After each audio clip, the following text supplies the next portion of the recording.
به نام خدا، فرامرزی هستم با مجموعه امریکن انگلیش فایل سطح 2 یونت 2 پارت A.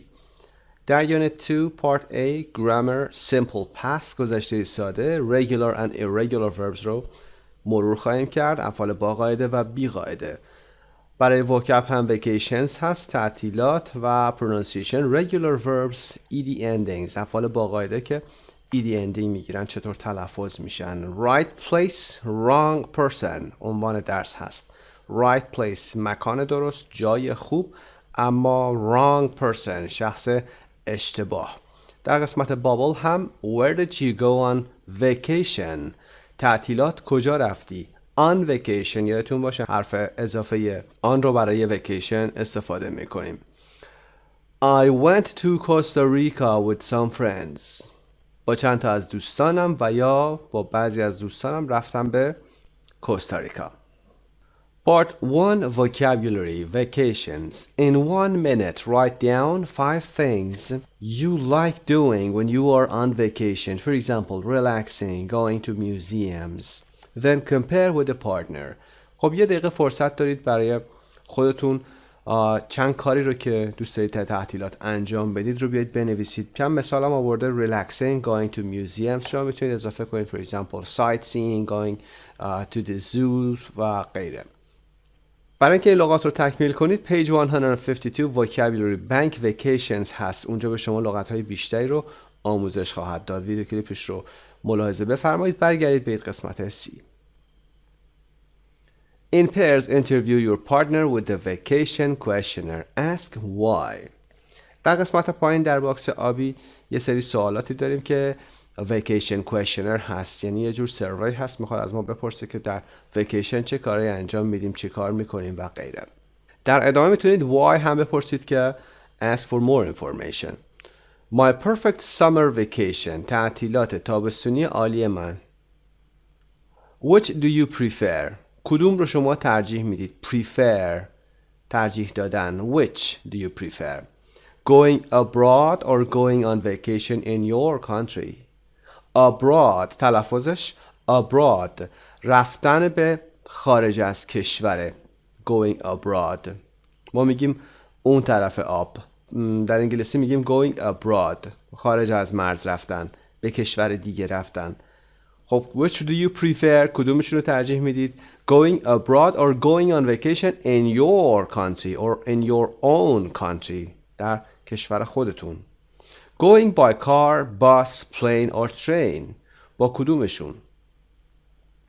going to the beach or going to a city به ساحل رفتن یا به یه شهر رفتن رو ترجیح میدید. staying in a hotel or apartment or going camping در خونه یا هتل اقامت داشتن رو ترجیح میدید یا کمپینگ کردن یا چادر زدن رو. tanning یعنی سانبیز کردن، حمام آفتاب گرفتن. going sightseeing سیر و سیاحت کردن، دیدن کردن از مناظر و غیره. or going for walks و یا اینکه برید پیاده روی. hot sunny weather or cool cloudy weather هوای داغ آفتابی رو یا هوای خنک ابری رو ترجیح میدید. cool cloudy تلفظ cloudy. going with friends or going with your family با دوستاتون رو ترجیح میدید برید یا با خانوادتون. خب اینا میتونین از دوستتون بپرسید، پاسخ بدید یا اینکه خودتون قسمت رو انجام بدید. Part 2 Reading and Speaking. Work in pairs. A. Read about Joe's vacation. B. Read about Laura's vacation. Find the answers to questions 1 to 5. دو تا متن داریم در قسمت مجاور.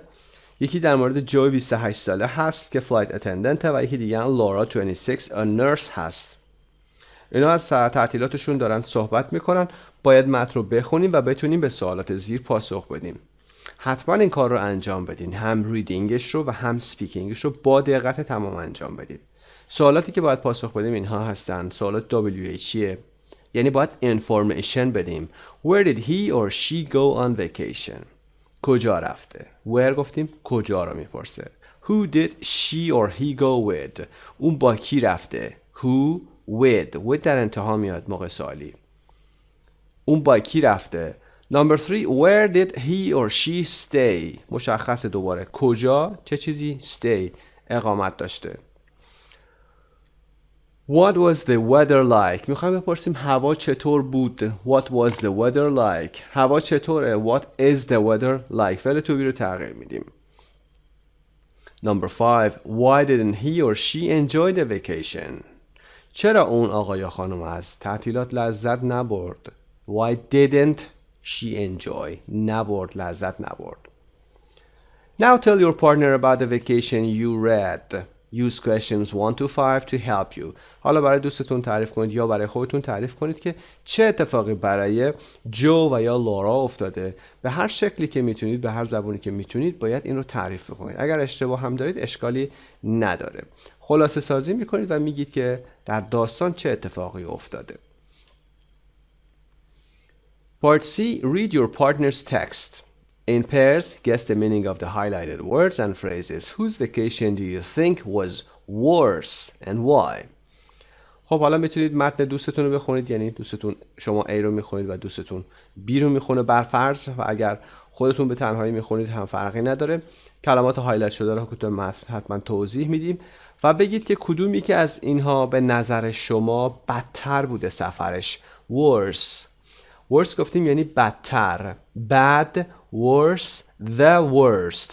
خب بریم قسمت پایین. Have you ever taken a vacation that you didn't enjoy very much? What happened? خب اگر میتونید به این سوالم پاسخ بدید که آیا تا حالا سفری رفتید که شما خیلی ازش لذت نبرده باشید؟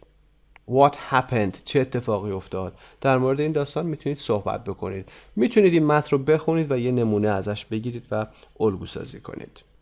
The place is perfect, the weather is wonderful, but if you are with the wrong person, a vacation can be a disaster. مکان عالیه، هوا هم که محشر و عالیه، اما اگر با شخص اشتباهی باشی تعطیلات میتونه یک دیزاستر باشه. A disaster، فاجعه، مصیبت، بلا. Joe 28, a flight attendant. Flight attendant یعنی کسی که مهماندار هست. Flight attendant در پرواز کار سرویس رو انجام میده. Last October I went on vacation to Thailand for 2 weeks with my friend Mia. اکتبر گذشته برای 2 هفته با دوستم میا رفتم به تعطیلات در تایلند. The vacation began well. began. تعطیلات خوب شروع شد. We spent 2 days in Bangkok and saw the floating market and the royal palace. Spent گذشته spend هست. صرف کردن، زمان یا پول. 2 days پس زمان صرف کرده. 2 هفته زمان در بانکوک سپری کردیم، گذروندیم و floating market و royal palace رو دیدیم. But things went wrong when we left Bangkok. اما وقتی که بانکوک رو ترک کردیم we left گذشته leave. بانکوک رو ترک کردیم اوضاع خراب شد. I wanted to stay in hostels which were basic but clean, but Mia said they were too uncomfortable. من میخواستم که توی هاستلز بمونم. هاستلز هتل‌های یا مهمانسراهای خیلی کوچیک هست، بهتره بگیم مهمانسراهای کوچیک هست که شما میتونی به صورت ارزون اونجا اقامت کنی و غذای ارزون تر بخوری. They are places that where people can stay and eat fairly cheaply. و این هاستل ها چی بودن؟ بیسیک بودن، ابتدایی بودن، اما کلین بودن، تمیز بودن. اما میا گفت که اونها خیلی ناراحت بودن، جای سختی بودن براش. So we stayed in very expensive hotels. بنابراین ما در هتل های گران قیمت اقامت کردیم. I wanted to experience the local atmosphere, but Mia just wanted to go shopping. من میخواستم جوی و محیط محلی رو تجربه کنم، اما میا فقط میخواست بره خرید. I thought I knew Mia well, but you don't know a person until you travel with him or her. I thought بیقاعده است. irregular. من فکر میکردم که I knew گذشته I know. میا رو خوب میشناسم، اما شما فرد رو نمیشناسی تا اینکه باهاش سفر کنی. It was awful. Awful یعنی very bad. خیلی بد بود. We argued about everything. Argue بحث کردن. ما در مورد همه چیز بحث کردیم. We argued about everything. For our last 4 days we went to Ko Chang, a beautiful island. برای 4 روز آخرمون رفتیم به کولچانگ که یک جزیره زیبا هست. It was like being in paradise. انگاری که تو پرادایس بودیم. پرادایس بهشت هست. انگار در بهشت بودیم. The weather was beautiful and the beaches were wonderful, but we just sunbathed without speaking. هوا عالی بود و ساحل ها هم عالی بودن. اما ما فقط بدون اینکه صحبت بکنیم sunbathe کردیم. bathe که میدونید حمام کردنه، سام هم که آفتابه. ما فقط بدون صحبت، بدون هیچ حرفی حمام آفتاب گرفتیم. We spent our last night back in Bangkok and we met some travelers from Australia. شب آخر رو در بانکوک گذروندیم و با چند مسافر از استرالیا آشنا شدیم.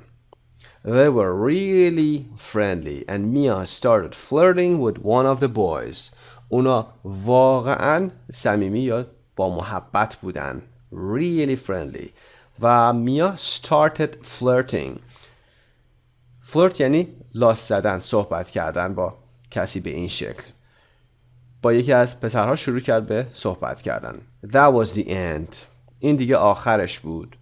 When we arrived at O'Hare International Airport the next day, we decided to break up. وقتی روز بعد به فرودگاه بین‌المللی اوهر رسیدیم، تصمیم گرفتیم to break up. جدا بشیم. از هم جدا شیم. قهر کنیم دیگه با هم نباشیم. I took hundreds of photos, but when I got home, I didn't show them to anyone. took. I took hundreds of photos. Hundreds اینجا جمع بسته شده که بگه صدها. دقت داشته باشید. من صدها عکس گرفتم. Hundreds of photos. معمولا ما عدد رو جمع نمیبندیم. نمیگیم hundreds. نمیگیم millions. Thousands. فقط برای اینکه بخوایم تعداد زیاد رو نشون بدیم و 10 برابرها 100 برابرها رو بگیم این کار رو میکنیم. صدها عکس گرفتم. اما وقتی که به خونه رسیدم I got home اونا رو به هیچ کس نشون ندادم. وبسایت مجموعه زبان ایرانی. Laura 26 a nurse. لورا 26 ساله یک پرستار. Last spring my best friend Isabel and I booked a vacation in Costa Rica. بهار گذشته من و دوست صمیمیم ایزابل تعطیلاتی رو در کوستاریکا رزرو کردیم.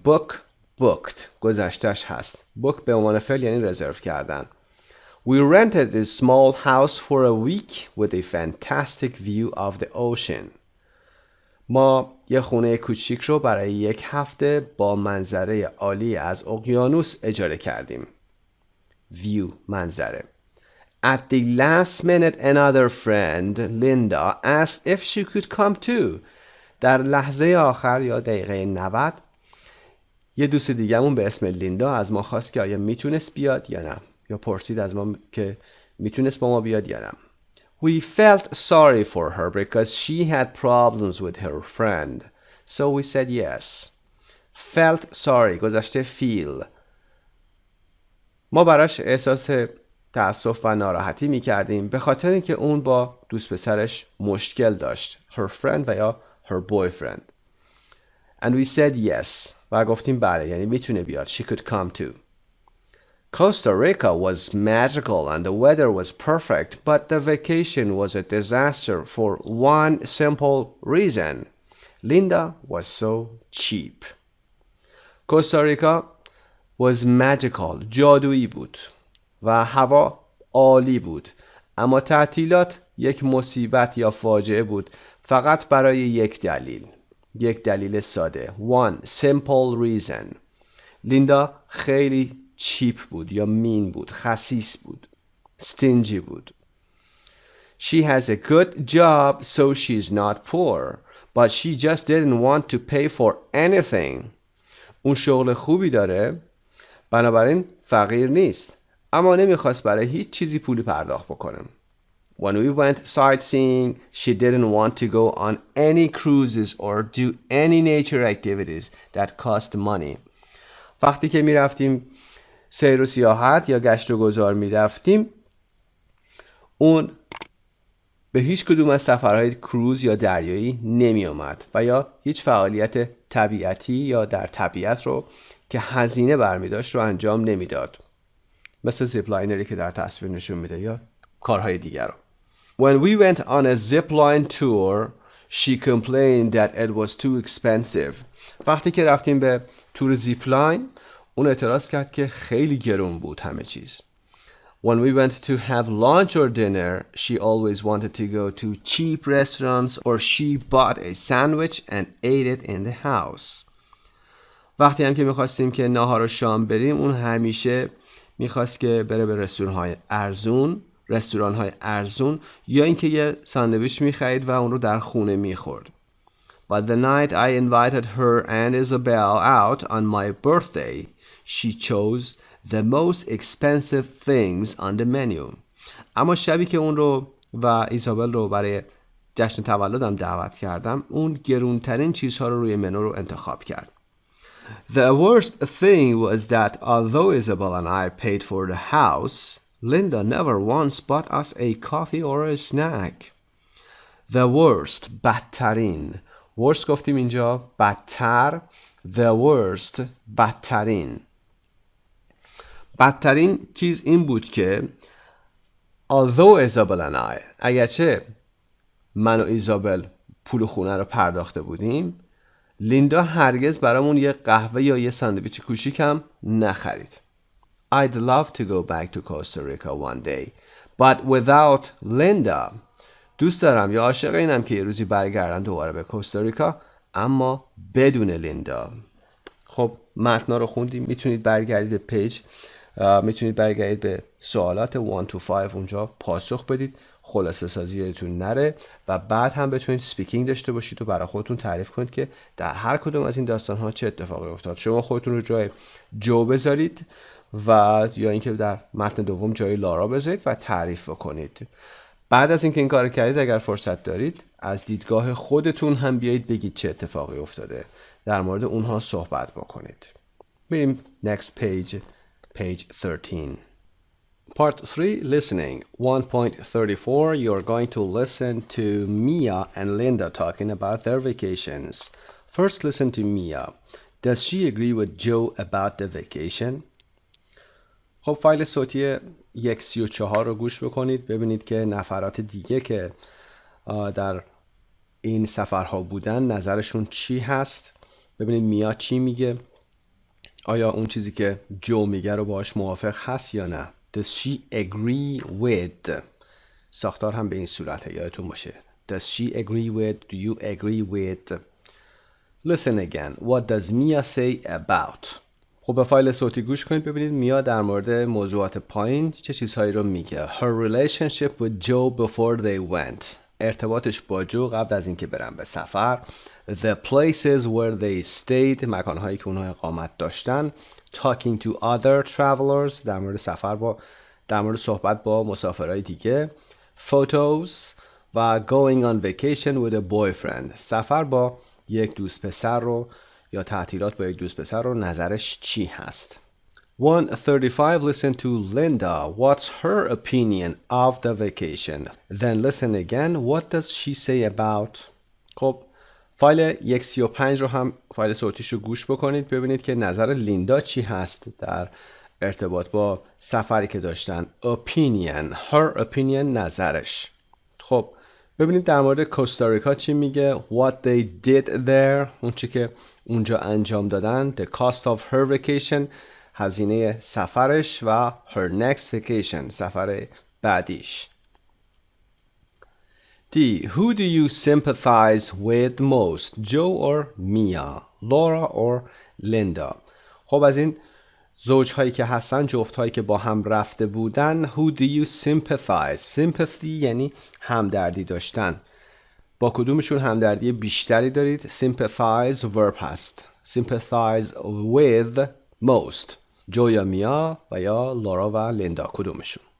Part 4 Grammar Simple Past Regular and Irregular. افعال با قاعده و بی قاعده گذشته رو قبلا با هم خوندیم در کتاب‌های گذشته. دوباره مرور میکنیم. A. What is the simple past of these verbs? گذشته ساده افعال پایین چی هست؟ Are they regular or irregular? با قاعده هستن یا بی قاعده؟ با قاعده یعنی که یه ایدی میگیره گذشته میشه. بی قاعده یعنی به شکل مختلف میتونه گذشته بشه. قانون خاصی نداره. Check your answers in Joe's text. میتونید برگردید به متن جو. با همین رو میخونیم. Go گذشته سادش went. Spend spent.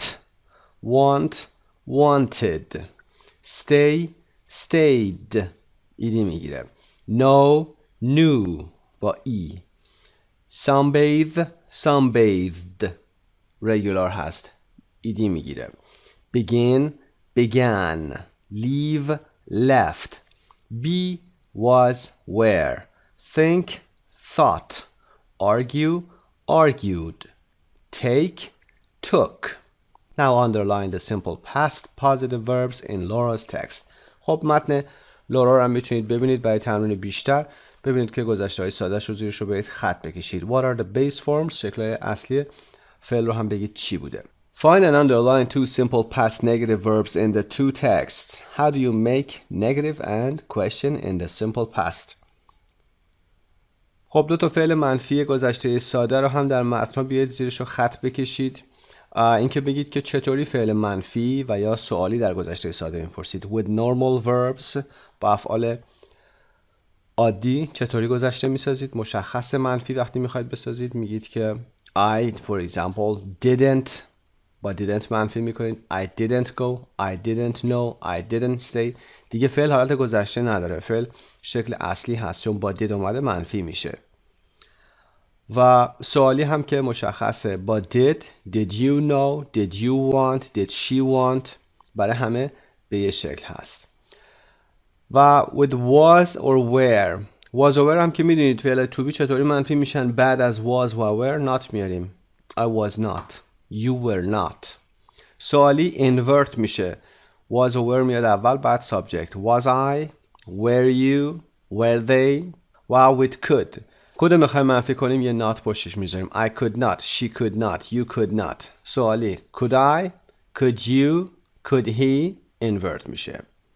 D page 128 Grammar Bank 2A. Learn more about the simple past and practice it. به ویدیو کلیپ گرامر مراجعه بفرمایید. اونجا تدریس بیشتری صورت گرفته. Part 5 Pronunciation Regular Verbs ED Endings 137 Listen and repeat the sentences. با همین قسمت رو میخونیم. افعالی که گذشته ساده هستن و ایدی میگیرن در انتهاشون صداهای ت، د و اد ممکنه بگیرن. کلماتی مثل book و walk که داره در انتهاشون وقتی ایدی میگیره صدای ت میده. We booked a vacation. We walked around the town. کلماتی مثل کلماتی که در انتهاشون که، پ، ف و از این قبیل باشه صدای ت میگیره وقتی گذشته ساده میشه. و we sunbathed on the beach. We argued. حالت عادی هست صدای د میگیره. و اونهایی که در انتهاشون صدای ت و د دارن، حرف ت و د دارن وقتی گذشته میشن اید خونده میشن. مثل we rented, we decided. صدای اید خونده میشه. Say the simple past of these verbs and which ones is ed pronounced id. خب با همین افعال رو میخونیم. کلن همشون چه صدایی میدن و اونهایی که id میگیرن کدوم ها هستن. Arrive, arrived. د. Ask, asked. صدای ت. End, ended. صدای ایدی میده. Invite, invited. د و ت در انتها صدای اد میگیرن. Like, liked. Love, loved. Need, دی داره در انتها. Needed. Park, parked. Start, started. Stay, stayed. 138 Listen and check. میتونید به فایل صوتی نیتیو سپیکر گوش کنید و چک بفرمایید. Regular simple past verbs. Remember that we don't usually pronounce the E in ED. The ED ending is usually pronounced T or D. The difference between these endings is very small. به خاطر داشته باشید که ما همیشه این ای رو در ایدی تلفظ نمی کنیم. معمولاً ایدی در انتها صدای ت و د میده. تفاوتشون هم خیلی کم هست. We only pronounce the e and ed when there is a t or a d before it. فقط و فقط هم یادتون باشه وقتی که در انتها ت و د داشته باشیم این ای رو در ایدی تلفظ میکنیم که میشه اید. مثل want, wanted and ended. این صدا رو هم در اینجا در علامت فونتیک آورده. و اما part 6 speaking. Look at your last vacation below. What are the questions? Think about your answers to the questions. 10 تا سوال اینجا هست. اگر بتونید این 10 تا سوال رو بپرسید و پاسخ بدید میتونید در مورد سفرتون در گذشته صحبت کنید. به صورت کلی همه سوالات اینجا مشخصه. Where did you go? کجا رفتی؟ I با گذشته ساده جواب میدی. I went to, for example, Jamaica. I went to Shiraz, for example. When? چه وقتی؟ When did you go? I went in July, for example. Who did you go with? با کی رفتی؟ I went with my family. I went with my best friend. Where? Where did you stay? کجا اقامت داشتی؟ I stayed in a hotel. What was the food like? غذا چطور بود؟ It was great. It was wonderful. What was the weather like? هوا چطور بود؟ It was sunny. It was cloudy. What did you do during the day? در طول روز چه کار کردید؟ For example, I went sightseeing. What did you do at night? شب چه کار می کردید؟ I went to nightclubs, for example. Did you have a good time? این دیگه WH نیست. با did شروع میشه. Yes or no? Yes, I did. No, I didn't. Did you have any problems? آیا مشکلی داشتید؟ Yes, I did. No, I didn't. میتونید توضیح بیشتر هم بدید. Work in pairs. Ask your partner about his or her vacation. Show interest in what he or she says and ask for more information. Then change roles. خب میتونید این رو با یه دوستی تمرین بکنید. بسیار عالی هست. 10 سوال خیلی خوب. میتونید بستش بدید. بیشتر سوال کنید. چرایی رو بپرسید. why بیارید در انتها و غیره. Useful language for showing interest. خب حالا اینجا گفتیم interest رو هم که نشون بدید، علاقه‌مندی نشون بدید چطور هست؟ چطوری میتونیم علاقه‌مندی بیشتری نشون بدیم به سوالات یا پاسخهایی که دوستمون داره؟ وقتی دوستمون یه موضوعی رو عنوان میکنه شما با حالت مثبت میتونید بگید really؟ wow! fantastic! و یا great! به این صورت شما علاقه‌مندی بیشتری نشون میدید. اینا کلمات مثبتن. really سوالی هم میپرسه. واقعاً؟ واو جالبه. فانتاستیک عالیه. گریت به همین شکل. حالا منفی یه چیزی رو گفته دوستتون که با ناراحتی گفته یا مشکلی رو گفته شما میگید oh no how awful چقدر بد etc. و سوالی was it expensive? Why? What happened? هر چیزی که دوستتون میگه میتونید با این علائم با این جمله ها و یا عبارات اینترستتون رو علاقه‌مندی بیشترتون رو نشون بدید. تمرین کنید در رول پلیتون اینها براتون جا بیافته. خب یونت 2A در اینجا به پایان میرسه. خسته نباشید. به نام خدا. یونت 2 پارت B The story behind the photo.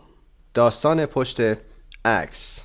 در یونت 2 بحث گرامرمون past continuous هست. گذشته استمراری. vocab prepositions of time and place at in on.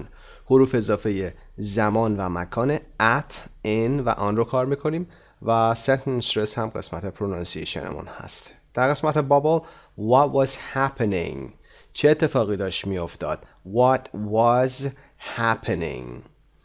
people were waiting for the results مردم منتظر نتایج بودند. were waiting در حال انتظار بودن. 1. Reading. Part A. Look at a photo that news photographer Tom Pilston took in 2008. What do you think is happening? تصویری که در سمت راست میبینید عکسی هست که عکاس معروف تام پلستن در سال 2008 گرفته و بگید که چه اتفاقی داره میافته. What do you think is happening? فکر میکنید چه اتفاقی داره میافته؟ اگر میتونید بگید میتونید اینجا توضیح بدید. خب برای خوندن سال هم قبلا گفتیم یه دور مرور میکنیم. از سال 2000 تا سال 2010 رو معمولا میگیم 2000 و and هم میگیم و میگیم 2008 for example، مثل اینجا. اگر 10 باشه 2010. از اونجا 2010 به بعد رو میتونیم حالا بگیم 2010 2011 20 حالا 20 اگر 2020 مثلا. به این شکل میتونیم بگیم، یعنی دو تا بگیم، اما اینها رو میگیم 2008 2004 به این صورت or 2004. بریم قسمت B. Read Tom's description of what happened on the night he took the photo. Where you write. قسمت متن رو که تکست رو که بخونیم توصیف تام هست که همین فوتوگرافر هستش از آنچه که اون شب که عکس رو گرفته اتفاق افتاده صحبت کرده. Where you write. آیا شما درست میگفتید؟ نظری که در بالا دارید درست بود. Part C. Read it again and answer the questions. دوباره میخونید و به سوالات زیر باید پاسخ بدید. سوالات به این شکل هست. Why did Tom Pilston go to Chicago? چرا تام پیلستون رفت به شیکاگو؟ Why couldn't he take a photograph of Obama? چرا اون نمیتونست عکس اوباما رو بگیره یا نتونست عکس اوباما رو بگیره؟ بهتره. What was the weather like? هوا چطور بود؟ در درس قبل کار کردیم. Where did he take this photo? اون این عکس رو کجا گرفت؟ Where could the people see the election results? مردم نتایج انتخابات رو کجا میتونستن ببینن؟ Number 6. Was he sorry that he couldn't go inside the center? آیا اون از اینکه نمیتونست بره داخل مرکز ناراحت بود، متاسف بود؟ And the last one is what happened when Obama won. وقتی که اوباما برنده شد چه اتفاقی افتاد؟ متن رو میخونید بعد به عنوان مثال میایید پاسخ میدید. Was he sorry that he couldn't go inside the center? No, he wasn't sorry that he couldn't go inside the center. Or what happened when Obama won? You can say everyone went crazy. People were very happy. در قسمت دی هم Why do you think the photographer thought his photo was better than a photo of Obama himself? Do you agree? خب در این قسمت باید بگیم که چرا عکاس فکر میکنه که عکسش بهتر از عکس خود اوباما بوده. یعنی اگر میرفته داخل سنتر عکس میگرفته از اوباما به این خوبی نمیشده، پیام رو این عکس بهتر میرسونه. Do you agree? آیا موافق هستید؟ Or not? You don't agree. متن رو میخونیم. A moment in history. لحظه‌ای در تاریخ. On November 4th. On November 4th و یا میتونیم بگیم on the 4th of November. برای تاریخ روز هم گفتیم که حرف اضافه on رو میاریم. روز 4 نوامبر. I arrived in Chicago late in the evening. دیر هنگام یا عصر دیر هنگام به شیکاگو رسیدم. Arrived in. وقتی با شهر میگیم I arrived in. I wanted to photograph Barack Obama and his family in the convention center, but when I got there, I discovered that I didn't have my press pass and I couldn't go inside. میخواستم که عکس اوباما یعنی باراک اوباما و خانوادش رو در مرکز همایش ها convention center بگیرم. But when I got there, اما وقتی رسیدم به اونجا I discovered, متوجه شدم، دریافتم که I didn't have, نداشتم my press pass, کارت عبور خبرنگاری رو نداشتم. press کارت خبرنگاری هست، پس هم که کارت عبور میشه. And I couldn't go inside و نمیتونستم داخل مرکز بشم. I walked around the park outside the center. من دور پارک بیرون مرکز پیاده روی کردم. Although it was November, it was a warm night. اگرچه نوامبر بود، شب گرمی بود. Although it was November. بعدش یه دونه کاما میذاریم، یه فاصله جمله بعدی رو شروع میکنیم. اگرچه نوامبر بود، هوا یا شب گرمی بود. But نمیاریم، مثل فارسی نیست. میگیم اگرچه هوا مثلا بهمن بود اما هوای گرمی بود، اما در انگلیسی نباید بات بیاریم. وقتی که although میاریم although it was November, it was a warm night. The atmosphere was wonderful. جو عالی بود. When I took this photo, everybody was looking at the TV screens waiting for the election results. وقتی که این عکس رو گرفتم I took گذشته ساده past simple everybody was looking everybody هم یادتون باشه با فعل مفرد میاد everybody, everyone, everything every شما رو به اشتباه نندازیم پس همه داشتن نگاه میکردن at the TV screens به نمایشگرهای تلویزیونی نگاه میکردن waiting for the election results و منتظر نتایج انتخابات بودن Some people were quietly holding hands and smiling. Others were tense and nervous. بعضی از مردم با سکوت دستای همدیگر رو گرفته بودند و لبخند می‌زدند. دیگران یا بقیه عصبی و هیجان زده بودند. They felt that it was their moment. اونها احساس می‌کردند که این لحظه اونها بود. این زمان متعلق به اونها بود. Suddenly, I realized that this was a better place to be than inside. Suddenly, ناگهان قید هست ناگهان متوجه شدم یا دریافتم که این مکان بهتر از داخل بود از داخل همایش بهتر بود I was watching Obama's victory through the faces of all these people African, Hispanic, Chinese, white من داشتم پیروزی اوباما رو از چهره‌های این مردم تماشا می‌کردم. آفریقایی‌ها، اسپانیایی‌ها، چینی‌ها، سفیدپوستا. At about 11 o'clock, the results were announced and everybody went crazy. تقریباً ساعت 11 بود که نتایج اعلام شد. The results were announced. و همه به شدت خوشحال شدن. Everybody went crazy. People started laughing, shouting and crying. مردم شروع به خندیدن کردن، فریاد کشیدن و گریه کردن. But when Obama made his speech, they all became quiet and emotional. اما وقتی که اوباما سخنرانیش رو انجام داد، همشون آروم و احساساتی شدن. There was only one place to be on the planet that night and I was there. روی کره زمین اون شب فقط یه جایی وجود داشت منظورش یه جای خوب وجود داشت که من اونجا بودم خب حالا دیگه میتونید به سوالات پاسخ بدید و بگید که چه اتفاقی افتاده وبسایت مجموعه زبان ایرانیا Part 2 Grammar Past Continuous گذشته استمراری Look at the highlighted verbs in an extract from the text. Do they describe actions that happened after he took the photo or at the same time as he took the photo? بیایم این قسمت پایین رو توضیح میدیم. When I took this photo, everybody was looking at the TV screens, waiting for the election results. وقتی که من این عکس رو گرفتم، همه داشتن به مانیتورهای تلویزیونی نگاه می‌کردند و منتظر نتایج انتخابات بودند.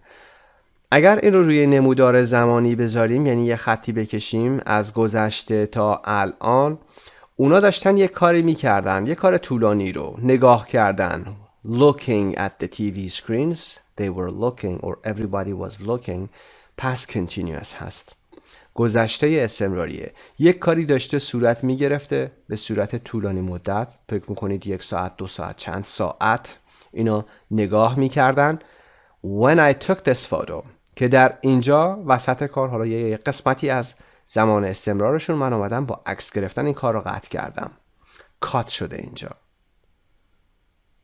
پس کار من کار اینها رو قطع کرده در بین این کار در بین تماشا کردن اونها من یک عکسی گرفتم Some people were quietly holding hands and smiling Others were tense and nervous بعضی ها دست همدیگر گرفته بودن و لبخند می زدن دیگران هم عصبی و هیجان زده بودن کلا در این قسمت میخوایم اینو بگیم که زمان گذشته استمراری در گذشته حالا فرضاً هفته پیش دیروز از ساعت 10 تا ساعت 12 یک کاری داشته انجام میشده مثلا they were looking at the TV screens داشتن به تلویزیون تماشا میکردن when somebody took their photo که یکی اومد عکسشون رو گرفت. اینی که اومد عکسشون رو گرفت past simple هست، گذشته ساده هست. اونی که اونها داشتن انجام میدادن طولانی مدت بوده، بیشتر طول کشیده، استمراری بوده. Page 128 Grammar Bank 2B Learn more about the past continuous and practice it. در قسمت گرامر اونجا بیشتر توضیح دادیم. و ما C141 In pairs listen to the sounds and make a sentence using the past continuous and the past simple. They were playing tennis when it started to rain. خب نمونه اولش رو خودش حل کرده. یه فایل صوتی هست، گوش میکنید و ببینید یک کاری در حال استمرار بوده، انجام میشده که یک کاری دیگه اومده اونو قطع کرده. نمبر 1 اومده گفته They were playing tennis when it started to rain. داشتن تنیس بازی میکردن، past continuous هست. When it started to rain که بارون شروع شد. Number 2 she was driving or he was driving when somebody called her. اون داشت رانندگی میکرد که یه دفعه کسی صداش کرد. Number 3 they were having a party when the police came. اونا یه مهمانی داشتن when the police came که پلیس اومد.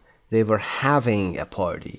در حال برگزاری مهمانیشون بودن. Number 4 he was or she was taking a shower when somebody knocked on the door. اون داشت دوش میگرفت که یکی روی در زد. Number 5 they were sleeping when the baby started crying. They were sleeping past continuous هست. اون در حال خواب بودن که بیبی شروع کرد به گریه. Started crying. Number 6 she was walking her dog when she met a friend. اون داشت سگشو برای پیاده روی میبرد که یکی از دوستاش رو میبینه. خب با همین قسمت رو انجام دادیم. میریم قسمت بالا. 3 vocabulary at in on. میدونید اینها preposition ها هستن. preposition زمان و مکان. Which preposition do you use before a date, a time, the morning, the afternoon, a room or building? گفتیم برای روز مشخص date، تاریخ، November 4th و یا the 4th of November ما حرف اضافه on رو استفاده میکنیم. On November 4th. On for example July 22nd. برای time زمان گفتیم ساعت، حرف اضافه at 11 o'clock. At 12 o'clock. The morning, the afternoon, the evening گفتیم حرف اضافه in the morning, in the afternoon, in the evening. I see you in the evening. برای شب یادتون نره میگیم at night. For a room or building, for example the convention center. مثلا مرکز همایش ها، خونه یا ساختمون. In the room. I am in the building, in the convention center.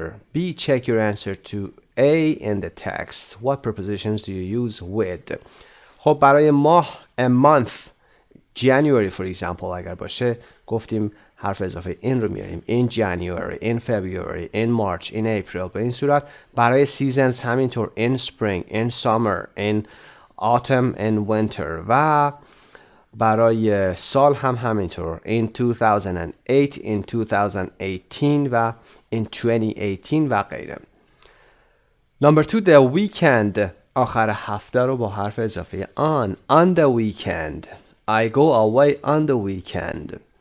در بریتیش یادتون باشه به جای حرف اضافه on باید بگید at the weekend. At the weekend. Number 3 home, work, school. خونه هستم، در خونه غذا میخورم و غیره، یا در سر کار غذا میخورم. I eat at work. I eat at home. پس برای home, work, school مکاناشون at میاریم. See page 153 vocabulary bank prepositions. Do part 1. میدونید به vocabulary bank ویدیو کلیپش مراجعه بکنید. اون قسمت رو انجام بدید. میتونید همش رو انجام بدید و برگردید یا اینکه فقط قسمت part 1 رو انجام بدید و بیاید. در قسمت D communication at in on هست. A page 100 B page 106. مثل همیشه دوتا باید مقایسه بشه بین page 100 و page 106. دو نفری میتونید این کار انجام بدید. اگر تنها هم هستید خودتون انجام بدید. مهم این هست که در page 100 که میرید میبینید number 1 میگه when were you born. بتونید پاسخ بدید. I was born in July. I was born in 2001. با این صورت بتونید پاسخ بدید. یا where do you usually have breakfast؟ معمولا کجا صبحانه میخورید. I usually have breakfast at home. معمولا در خونه صبحانه میخورم. بتونید از پروپوزیشن ها درست استفاده کنید. خب این قسمت به پایان میرسه. میریم صفحه بعد. pronunciation. Sentence stress 143. Listen and repeat the dialogue. Copy the rhythm. مثل همیشه sentence stress داریم. WH رو گفتیم که WH خودش استرسش بالاست و بقیه اطلاعاتی که مهم هستن رو بلندتر میگیم. Where were you at 6 o'clock in the evening? I was at work. من سر کار بودم. What were you doing? داشتی چی کار میکردی؟ I was having a meeting with the boss. من ملاقاتی یا جلسه‌ای رو با رئیس داشتم. یادتون باشه که حرف اضافه هایی که کار کردیم پروپوزیشن ها معمولا استرس خیلی خیلی پایینی میگیرن. استرس نمیگیرن. مثل in, on, at استرس نمیگیرن مگر اینکه در انتهای جمله قرار بگیرن. آخر جمله at the end of a sentence بیان. مثلا where are you from؟ اهل کجا هستید؟ where are you from؟ به این صورت. و اگر وسط جمله باشه همین from رو ما اصلا استرس نمیدیم. میگیم I'm from اصفهان. from رو شما نمیشنوید. خیلی ضعیف میشنوید. پس وقتی حرف اضافه اگر آخر قرار گرفتن باید ما اونها رو استرس بهشون بدیم. In pairs take turns answering the questions about yesterday. خب ساعت‌ها رو ببینید. زمان رو ببینید. مربوط به گذشته باید استفاده بکنید و به این شکل بپرسید Where were you at 6:30 in the morning؟ صبح ساعت 6:30 کجا بودی؟ ساعت رو اول میگید بعد عبارت زمانی رو در انتها میگید. به این صورت.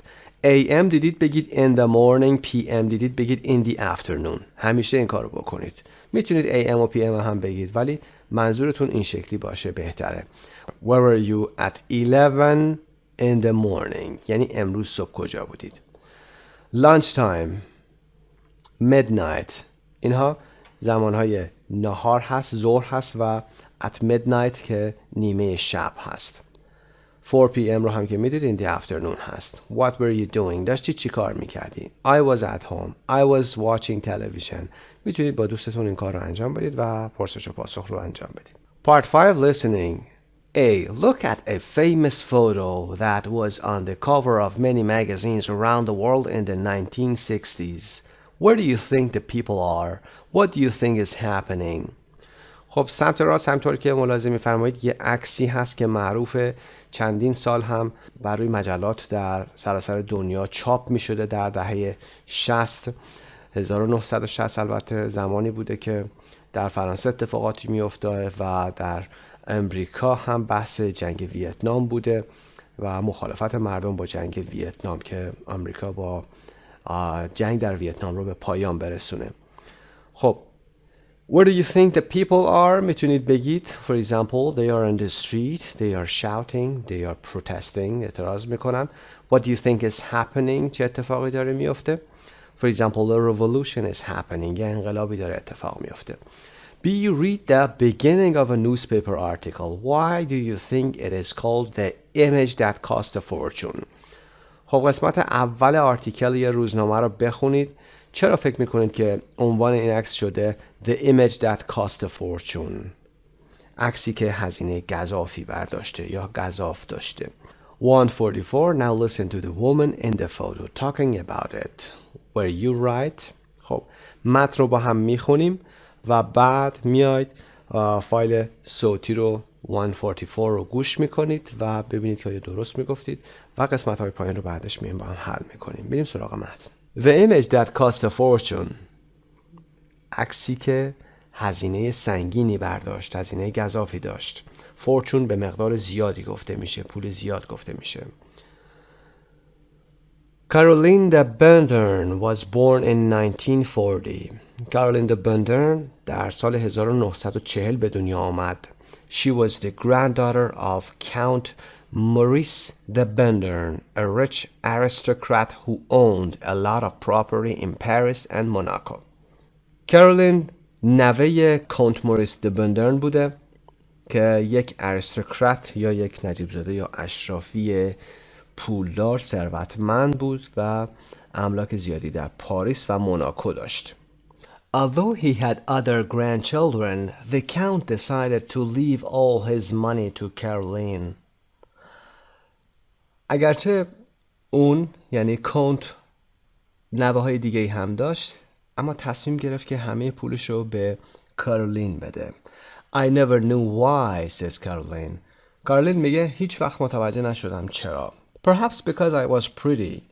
شاید به خاطر اینکه من زیبا بودم. He paid for her to go to very expensive schools in England and he hoped that she would marry well, perhaps a member of a European royal family. اون یعنی کانت هزینه رفتن به مدارس گرون قیمت در انگلستان رو براش پرداخت میکرد. To very expensive schools. مدرسه های خیلی گرون قیمت. و امیدوار بود که اون خوب ازدواج بکنه. شاید با یکی از اعضای سلطنتی اروپایی ازدواج بکنه. But Caroline was a rebel. She went to New York and worked there for a short time as a model. اما کارولین یک شورشی بود. یعنی یه جا آروم نداشت. اون به نیویورک رفت و برای مدت کوتاهی به عنوان مدل اونجا کار کرد. Then in 1968, when she was 28 years old, she returned to Paris. و در سال 1968 in 1968 وقتی 28 سالش بود به پاریس بازگشت. خب این متن رو با هم خوندیم. میریم قسمت listening رو انجام بدید و که 1.44 هست در قسمت آدیو سکریپت کتابتون هم هست. میریم قسمت تمرین رو انجام بدیم. Choose A, B or C. 1. In 1968, she wasn't interested in politics. علاقه به سیاست نداشت.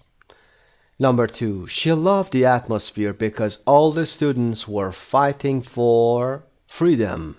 اون از اون جو خوشش اومده بود به خاطر اینکه همه دانشجویان داشتن برای آزادی می جنگیدند. Number 3. She was sitting on a friend's shoulders because she was tired. اون روی شونه های یکی از دوستاش نشسته بود به خاطر اینکه خسته بود. Number 4. She was carrying the flag because اون داشت این پرچم رو حمل میکرد به خاطر اینکه somebody gave it to her. یکی اینو بهش داده بود.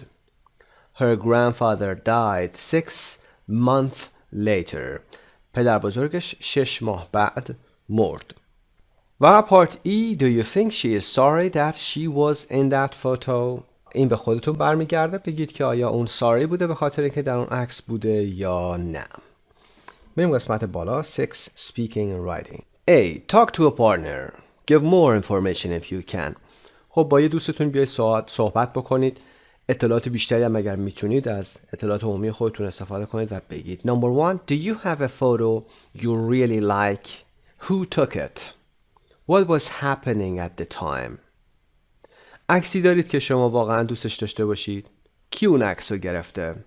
اون لحظه چه اتفاقی داشته می افتاده؟ Number 2. Do you upload photos to Facebook or other internet sites? آیا عکساتون رو روی فیسبوک و سایت های دیگه اینترنتی آپلود می کنید؟ اونجا قرار می دید؟ Yes I do. No I don't.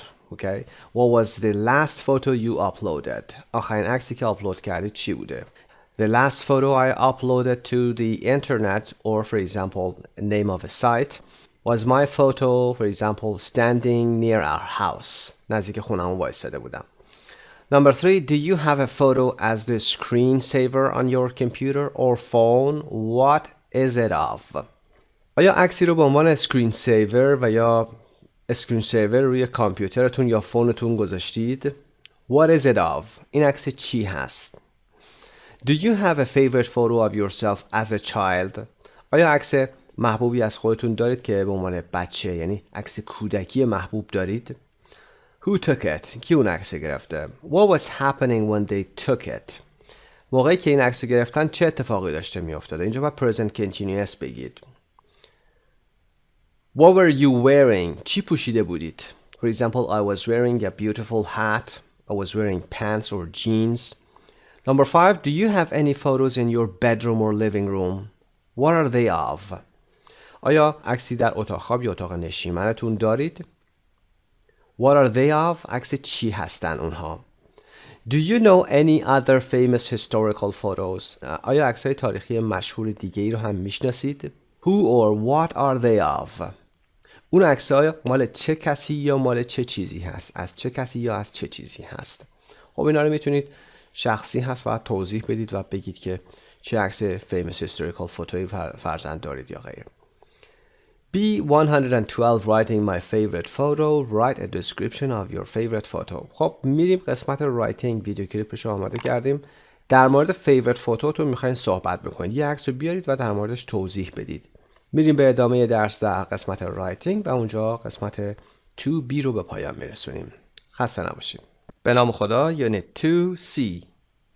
در Unit 2 Part C در قسمت grammar time sequencers و connectors رو کار خواهیم کرد که کلماتی هستند که برای ترتیب و توالی زمانی استفاده میشن و حروف ربطی.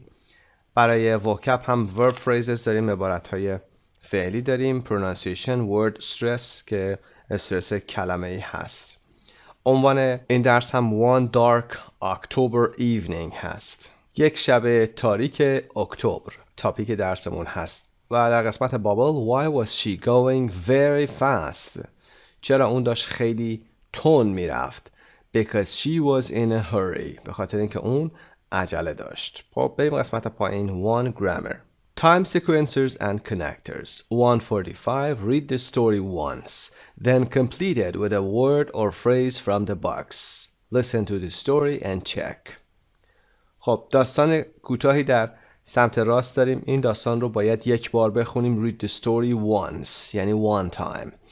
then complete it with a word or phrase from the box. we have some words or phrase in the box. we'll check them. after that بعد از آن.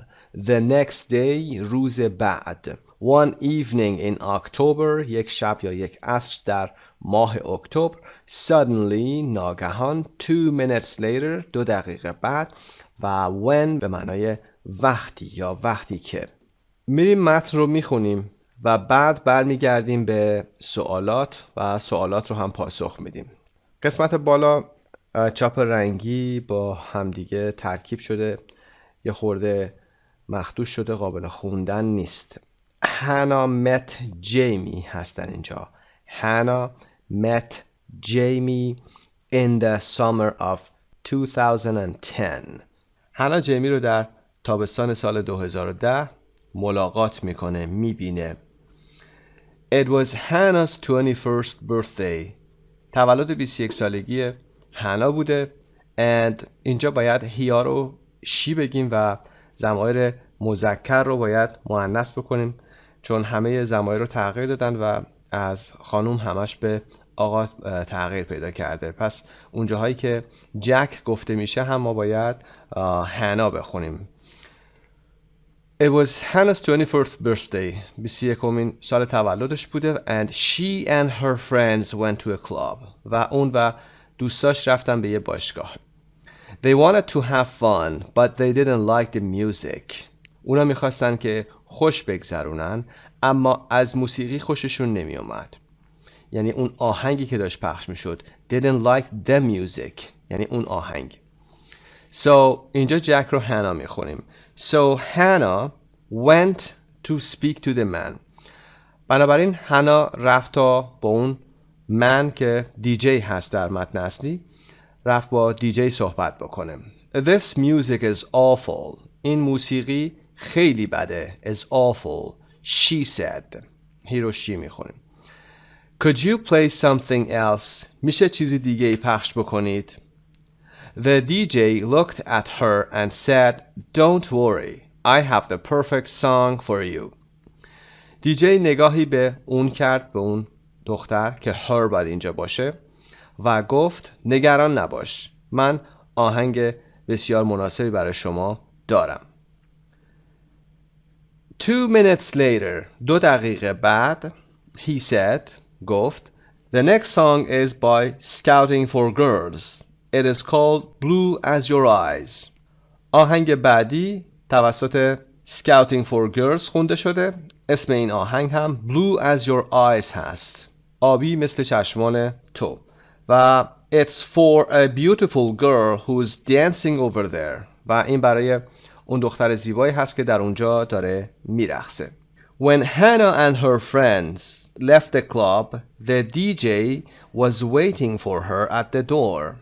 When Hannah and her friends, اینجا باید when بنویسیم و بعد Hannah و her friends left the club، باشگاه رو ترک کردن. The DJ was waiting for her at the door. دم در منتظرش وایساده بود. Hi, I'm Jamie, he said to Hannah.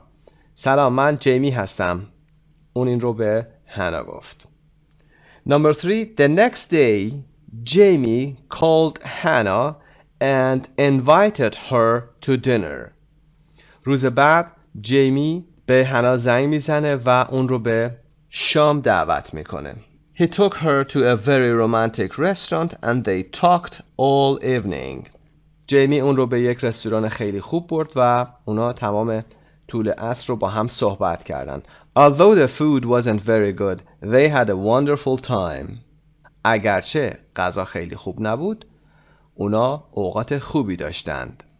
Number 4, after that, بعد از اون Jamie and Hannah saw each other every day. جیمی و هانا همدیگر رو هر روز میدیدن.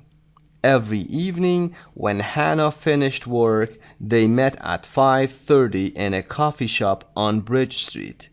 هر روز عصر وقتی هانا کارش رو تمام میکرد، اونها ساعت 5:30 همدیگر رو در یک کافی شاپی در بریج استریت میدیدن.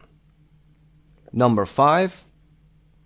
خب این قسمت هم که کلا وجود نداره، اینهایی که عرض کردم رو باید به متن این قسمت اضافه بکنید یا اینکه در کتابتون هست. Number 5. One evening in October. یک روز عصر در اکتبر. Hannah was at work. هانا سر کار بود. As usual, she was going to meet Jamie at 5:30. مثل همیشه قرار بود که اون جیمی رو ساعت 5:30 ببینه. It was dark and it was raining. تاریک بود و بارون می اومد. She looked at her watch.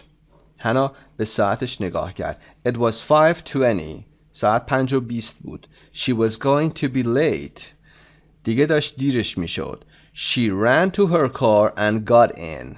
دوید به سمت ماشینش و سوار شد. And got in یعنی سوار یه ماشین سواری شدن.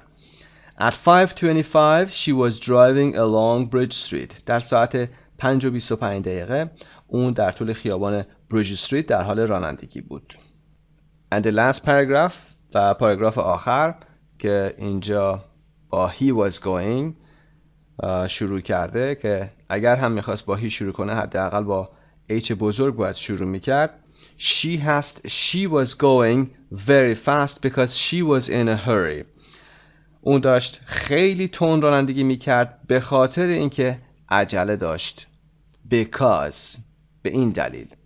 Number 6. Suddenly ناگهان a man ran across the street. یک مردی از عرض خیابان دوید و میخواست رد بشه. Ran گذشته run هست، بیقاعده هست. Across the street یعنی از عرض خیابان رد شدن. He was wearing a dark coat so Hannah didn't see him at first. اون یک کت مشکی پوشیده بود، بنابراین هانا اون رو اول ندید. Quickly she put her foot on the brake. اون به سرعت پاش رو روی ترمز گذاشت که ادامه داستان رو در قسمت بعدی یعنی در فایل های صوتی 150 و 151 به ترتیب در یک هپی اندینگ و در یک سد اندینگ گوش خواهید کرد. فایل صوتیش که در بسته موجود هست و متن این فایل های صوتی هم در قسمت آدیو سکریپت در انتهای کتاب اومده. یه هپی اندینگ برای این داستان میاره و یه سد اندینگ. هپی اندینگ پایان شاد هست و سد اندینگ پایان غم انگیزه. خب بین این دوتا یه سری تفاوت هایی هم در انتهاشون وجود داره که پاسخ سوالات رو یه خورده متفاوت میکنه. برمیگردیم به قسمت B و بریم به سوالات پاسخ بدیم. Okay, question number 1. Why did Hannah go and speak to Jamie? چرا هانا رفت و با جیمی صحبت کرد؟ Because she didn't like the music. به خاطر اینکه اون از موسیقی خوشش نیومده بود. Number 2. Why did Jamie play Blue as Your Eyes? چرا اون این آهنگ رو پخش کرد؟ Because Hannah has blue eyes. به خاطر اینکه هانا چشمای آبی داره. Number 3. What happened when Hannah left the club? وقتی که هانا باشگاه رو ترک کرد چه اتفاقی افتاد؟ Jamie was waiting at the door and asked to see Hannah again. جیمی دم در بود و از هانا خواست که دوباره اونو بتونه ببینه. Number 4. What was the restaurant like? رستوران چطوری بود؟ It was very romantic, but the food wasn't very good. خیلی رمانتیک بود اما غذا خیلی خوب نبود. Number 5. Where did they go every evening after that? بعد از اون هر روز عصر اونا کجا رفتن؟ To a coffee shop on Bridge Street. They went to a coffee shop on Bridge Street. به یک کافی شاپ در Bridge Street رفتن. Number 6. What was the weather like that evening? اون روز عصر هوا چطور بود؟ It was dark and raining. تاریک بود و بارندگی بود. Number 7. Why was Hannah driving fast? چرا هانا داشت سریع رانندگی میکرد؟ Because she was in a hurry. به خاطر اینکه عجله داشت. Number 8. Why didn't she see the man? چرا هانا اون مرد رو ندید؟ Because he was wearing a dark coat. به خاطر اینکه اون یک کت تیره یا مشکی پوشیده بود. وبسایت مجموعه زبان ایرانیان. و اما part C. From memory, complete these sentences from the story with so, because or although. خب از حفظ قسمت های پایین رو پر بکنید با کلمات ربطی so, because و although. Then check with the story. و بعد بیایید داخل داستان چک بکنید ببینید که آیا پاسختون صحیح هست یا نه. Number 1. She was going very fast because she was in a hurry. اون داشت خیلی تون رانندگی میکرد به خاطر اینکه عجله داشت. Because به این دلیل رو میخوایم بگیم. به این دلیل داشته تون رانندگی میکرده. Number 2. Although the food wasn't very good, they had a wonderful time. اگرچه غذا خیلی خوب نبود اما اونا اوقات خوبی داشتن. نکته رو در گرامر هم اونجا گفتم. حتما این قسمت هم دوباره با هم انجام میدیم. دقت داشته باشید در فارسی ما میگیم اگرچه غذا خیلی خوب نبود اما اونا بهشون خیلی خوش گذشت، اما اوقات خوبی داشتن. امایی رو میاریم که انتظار میره در انگلیسی هم بعضی از دوستان بیارن و بگن but they had a wonderful time. این کاملا اشتباه هست. وقتی although رو میارید دیگه but لازم ندارید و اگر but بیارید اشتباه هست. Although the food wasn't very good, اگرچه غذا خوب نبود، they had a wonderful time. به همین صورت. و عبارتی که با although شروع شده در قسمت انتهاش باید یک کاما بیاریم و بعد عبارت بعدی رو شروع کنیم. Number 3. He was wearing a dark coat. He was wearing a dark coat. اون یک کت تیره پوشیده بود. So Hannah didn't see him at first. So بنابراین به این دلیل هانا اون رو اول ندید. So Hannah didn't see him at first. خب قبل از although و so و but هم یادتون باشه که اگر although در وسط جمله قرار گرفته باشه in the middle of a sentence باشه so و but که در وسط جمله قرار میگیرن قبل از این ستا ما باید کاما داشته باشیم. یعنی عبارت قبلی که تموم شد یه کاما میذاریم با یه فاصله although so و but رو میاریم. although و but کنترست رو نشون میدن، تضاد رو نشون میدن. یعنی دو طرف جمله در دو سوی جمله ما یک تضادی خواهیم داشت. خب برای که بیشتر آشنا بشیم با موضوع گرامر درس به page 128 grammar bank 2c مراجعه میکنید. Learn more about time sequencers and connectors and practice them.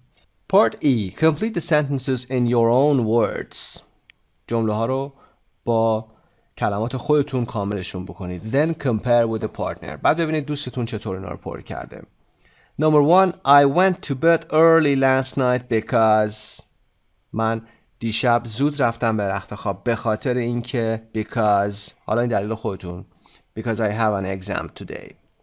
Number 2. The weather was beautiful so we decided هوا زیبا بود، هوا خوب بود، یه کاما گذاشته و so رو آورده، یعنی بنابراین به این دلیل we decided ما تصمیم گرفتیم که we decided to go out for example. اینا پاسخهایی است که خودتون باید بدید. Number 3. It was really cold that night. اون شب واقعا سرد بود. And when I woke up next morning و وقتی که من روز بعد بیدار شدم میتونید ادامه جمله رو خودتون بگید. Number 4. Although we didn't play well in the final game اگرچه ما بازی نهایی رو خوب بازی نکردیم گفتیم although هست پس یه تضادی باید در اینجا وجود داشته باشه. میتونید بگید که اینجا یک موضوعی بگید که کاملا در تضاد با بازی خوب نکردنه. Although we didn't play well in the final game we were happy. به این صورت. Or we enjoyed it. Number 5. I was driving along the freeway listening to the radio. Suddenly داشتم در آزادراه رانندگی میکردم و به رادیو گوش میکردم. ناگهان ادامه جمله رو میتونید مثل همین داستان بگید.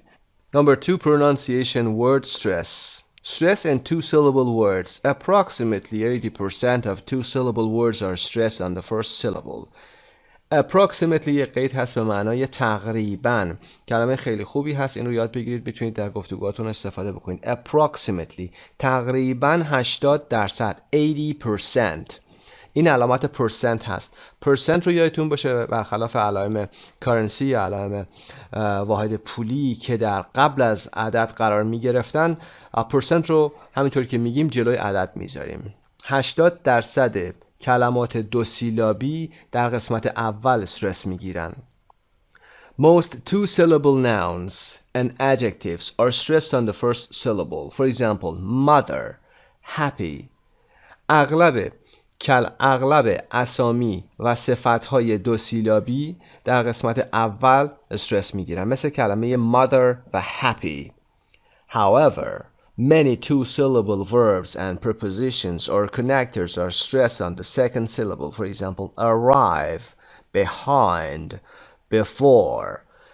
اگرچه بسیاری از افعال دو سیلابی و پرپوزیشن ها که حرف اضافه هستن و کانکتورز ها که ربطی ها هستن در قسمت دوم سیلاب استرس میگیرن، مثل arrive قسمت دوم، behind قسمت دوم و before که قسمت دوم میشه. و اما part A underline the stressed syllable and these words from the story. میایم underline میکنیم stressed syllable ها رو در اینجا. across قسمت دوم، after قسمت اول، again second syllable، again along second syllable، although second syllable، awful قسمت اول، awful first syllable هست، because second syllable، birthday قسمت اول، evening first syllable، invite second syllable، perfect first syllable، second first syllable. Listen and check 149 هست. گوش کنید به نیتیو سپیکر ببینید چطور تلفظ میکنه و استرس رو کجا قرار میده. Part 3 vocabulary verb phrases. A. Make verb phrases with a verb from box 1 and a phrase from box 2. All the phrases are from the story. میخوایم فعل‌های عبارتی رو بسازیم. اینجا از قسمت اول ستون اولمون یا باکس 1 مون فعل میگیریم و باکس 2 مون یه فریزی که عبارت هست رو میگیریم با هم دیگه کانکتشون میکنیم، یه فعل عبارتی میسازیم. Number 1 is invite. Invite somebody to dinner. کسی رو برای شام دعوت کردن. و میتونید مثال هم بزنید، جمله بسازید برای خودتون. I invite him to dinner. I invited him to dinner. گذشته. Have a wonderful time. اوقات خوبی داشتن. We had a wonderful time. اوقات خوبی داشتیم. Drive along Bridge Street. Also in a hurry. Drive along Bridge Street. میتونید این رو بگید. In a hurry هم میتونید اضافه بکنید. Meet in a coffee shop.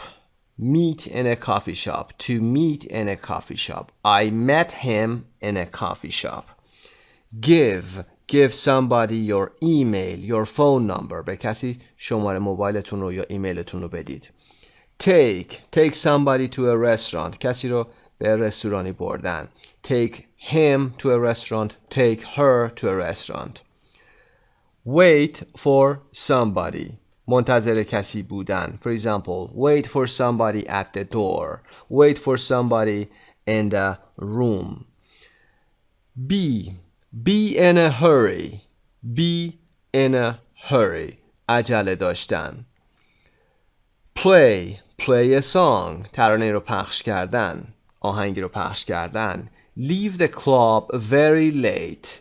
Leave the club very late. ترک کردن باشگاه خیلی دیر یا با عجله. Leave in a hurry.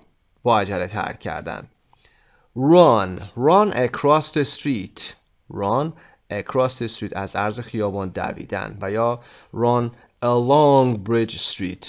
در طول خیابان Bridge Street دویدن. خب با هم بریم قسمت بعدی. Cover box 1. Try to remember the verb for each phrase. خب میتونید با قسمت بالا کار بکنید. قسمت باکس 1 رو روشون میتونید بپوشونید و عبارت ها رو به خاطر بیارید، تمرین کنید و مثال هم حتما بزنید. کاری که باید بکنید اینه که حتما یه مثال به زمان حال ساده و یه زمان حال گذشته ساده مثال بزنید. جمله های خودتون باشه یا اینکه مثل جمله های کتاب باشه. Part 4. Speaking and listening. Read the story of Hannah and Jamie in one again. داستان هانا و جیمی در قسمت 1 رو که با هم خوندیم رو بخونید. Part B. In pairs, use pictures 1 to 5 to retell the story. Try to use connectors and the verb phrases in 3. خب به تصاویر نگاه بکنید و بعد ببینید که داستانی که در سمت چپ با دشواری هم با هم خوندیم، چون تغییرات زیادی داده بودن و این تصاویر اصلا با اون متن ارتباط نداره، با متن اصلی که بنده برای شما خوندم این تصاویر رو چک بکنید و اوردرش رو رعایت بکنید. داستان رو برای خودتون تعریف بکنید. حتما از کانکتورها که ارتباطی ها هست مثل اون when و سکونسی ها the next day, although, so اینا همشون رو بیایید استفاده بکنید. بریم قسمت پایین. Part C. There are 2 different endings to the story. همونطور که در اول داستان براتون گفتم 2 تا پایان متفاوت برای این داستان آورده شده. Take a class vote. Do you want to listen to the happy ending or the sad ending? Take a class vote یعنی که یه رأی گیری بکنید در کلاس، ببینید که شما دوست دارید که به پایان خوشش گوش کنید یا به پایان غم انگیزش. Part D. 151. What do you think is going to happen in the ending you have chosen? Listen once and check. بنده پیشنهاد میکنم که هر 2 تا اندینگش رو گوش بکنید و اگر میتونید ترانسکرایبش بکنید، بنویسید. آدیو اسکریپت هر دوی اینها 50 و 51 در انتهای کتابتون هست. هر 2 رو گوش بکنید که شاید براتون مناسب باشه و کلمات جدیدی براتون وجود داشته باشه. Part E. Listen again. If you chose the happy ending, answer the questions. In communication happy ending, page 101. If you chose the sad ending, answer the questions in communication sad ending, page 109. اگر هپی اندینگ رو شما انتخاب کردید، برید کامیونیکیشن صفحه 101 رو چک بکنید، سوالاتش رو پاسخ بدید و اگر سد اندینگ رو انتخاب کردید، برید کامیونیکیشن صفحه 109 و سوالاتش رو پاسخ بدید. این کار کامیونیکیشنی هست، خودتون میتونید انجام بدید، کار سختی نیست، ولی توصیه میشه که حتما قسمت‌های داستانی رو گوش کنید اول، بعد اگر مشکل داشتید به آدیو اسکریپتش مراجعه بکنید و بعد برید سوالات رو هم حتما در قسمت کامیونیکیشن پاسخ بدید که برای سپیکینگتون هست و این کار رو بنده نمیتونم انجام بدم. حتما خودتون صحبت بکنید، بلند پاسخ‌ها رو بگید یا سوالات رو از هم بپرسید و پاسخ بدید. خب خسته نباشید. در قسمت پایین هم که سانگ هست، Blue as Your eyes که همین سانگ خود داستانمون هست. به سانگ هم گوش کنید and enjoy it. Have a good time. به نام خدا. Review and check unit 1 and 2. مرور میکنیم درس 1 و 2 رو با موضوعات گرامر، vocab، pronunciation و reading داریم و یه سری listening داریم که میتونید ویدیوش رو هم تهیه کنید که به صورت ویدیویی ببینید. خب با گرامر شروع میکنیم. circle A, B or C. وقتی که میگیم circle چون درس اول هست یعنی که دور گزینه های صحیح رو circle کنید. circle یعنی دایره و به عنوان فعل یعنی دایره بکشید، دورش رو خط بکشید. Number 1. Any brothers or sisters؟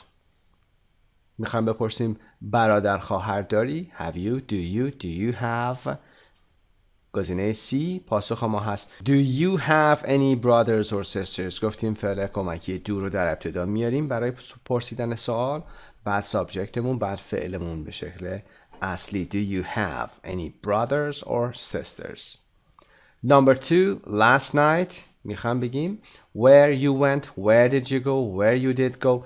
خب مشخصه کجا رفتی رو میخواد بپرسه. وقتی میخوایم بپرسیم دیشب کجا رفتی؟ WH در ابتدا، بعد فعل کمکی did رو میاریم چون در گذشته رو میخوایم بپرسیم، بعد سابجکتمون، بعد فعلمون به شکل اصلی. Where did you go last night؟ زمان هم در انتها میاد. شب گذشته کجا رفت؟ Number 3. My brother soccer. پاسخها doesn't, doesn't و like هست. میخواد بگه دوست نداره، فوتبال رو دوست نداره. فوتبال گفتیم که در زبان امریکن میشه همین فوتبالی که خودمون بازی میکنیم، میشه ساکر و بریتیش به این فوتبال خودمون میگن فوتبال. خب my brother که سوم شخص هست، third singular person هست، باید با doesn't بگیم براش. doesn't like هم نمیشه چون وقتی که doesn't آوردیم does داریم دیگه فعل حالت اصلیش میشه. So my brother doesn't like soccer. برادر من فوتبال دوست نداره. Number 4. Her parents a small business. والدینش یه تجارت کوچیکی have. Her parents جمع هست، یادتون باشه plural هست parents. والدینش اونها یک تجارت کوچیک، یه بیزنس کوچیک دارند. have. Her parents has نمیشه. چرا؟ چون برای سوم شخص مفرده. برای سوم شخص مفرد هست has کلن اشتباه هست و have که پاسخ صحیحمون هست. circle C. 5. I do music when I'm working. به موسیقی وقتی دارم کار میکنم. When I'm working present continuous. من چه کار میکنم؟ گوش میکنم یا گوش نمیکنم. موسیقی هست، فعلش هم که listen. I never listen.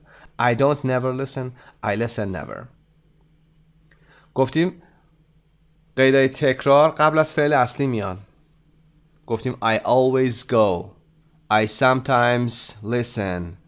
و never هم همینطور قبل از فعل اصلی میاد. پس I never listen پاسخ ما هست. اینجا don't never listen هم آورده. گفتیم در فارسی ممکنه که ما بگیم من هرگز گوش نمی کنم، یعنی هم هرگز داریم هم فعلمون به صورت منفی داریم. اما در انگلیسی ما کافیه فعل رو به همراه never بیاریم و معنای منفی ازش بگیریم. I never listen. من هرگز گوش نمی کنم. چیزی منفی اینجا وجود نداره، فقط neverی که وجود داره فعل ما رو منفی میکنه. I never listen to music when I'm working. وقتی دارم کار میکنم هیچ وقت به موسیقی گوش نمی کنم. I listen never هم اشتباه هست چون never رو بعد از فعل آورده.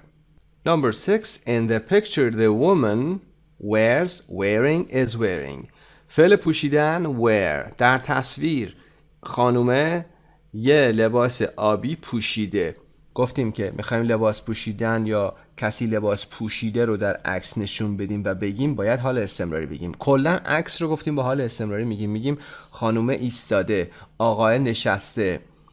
تصویر رو به صورت استمراری توضیح میدیم چون انگار داریم از پنجره به بیرون نگاه میکنیم.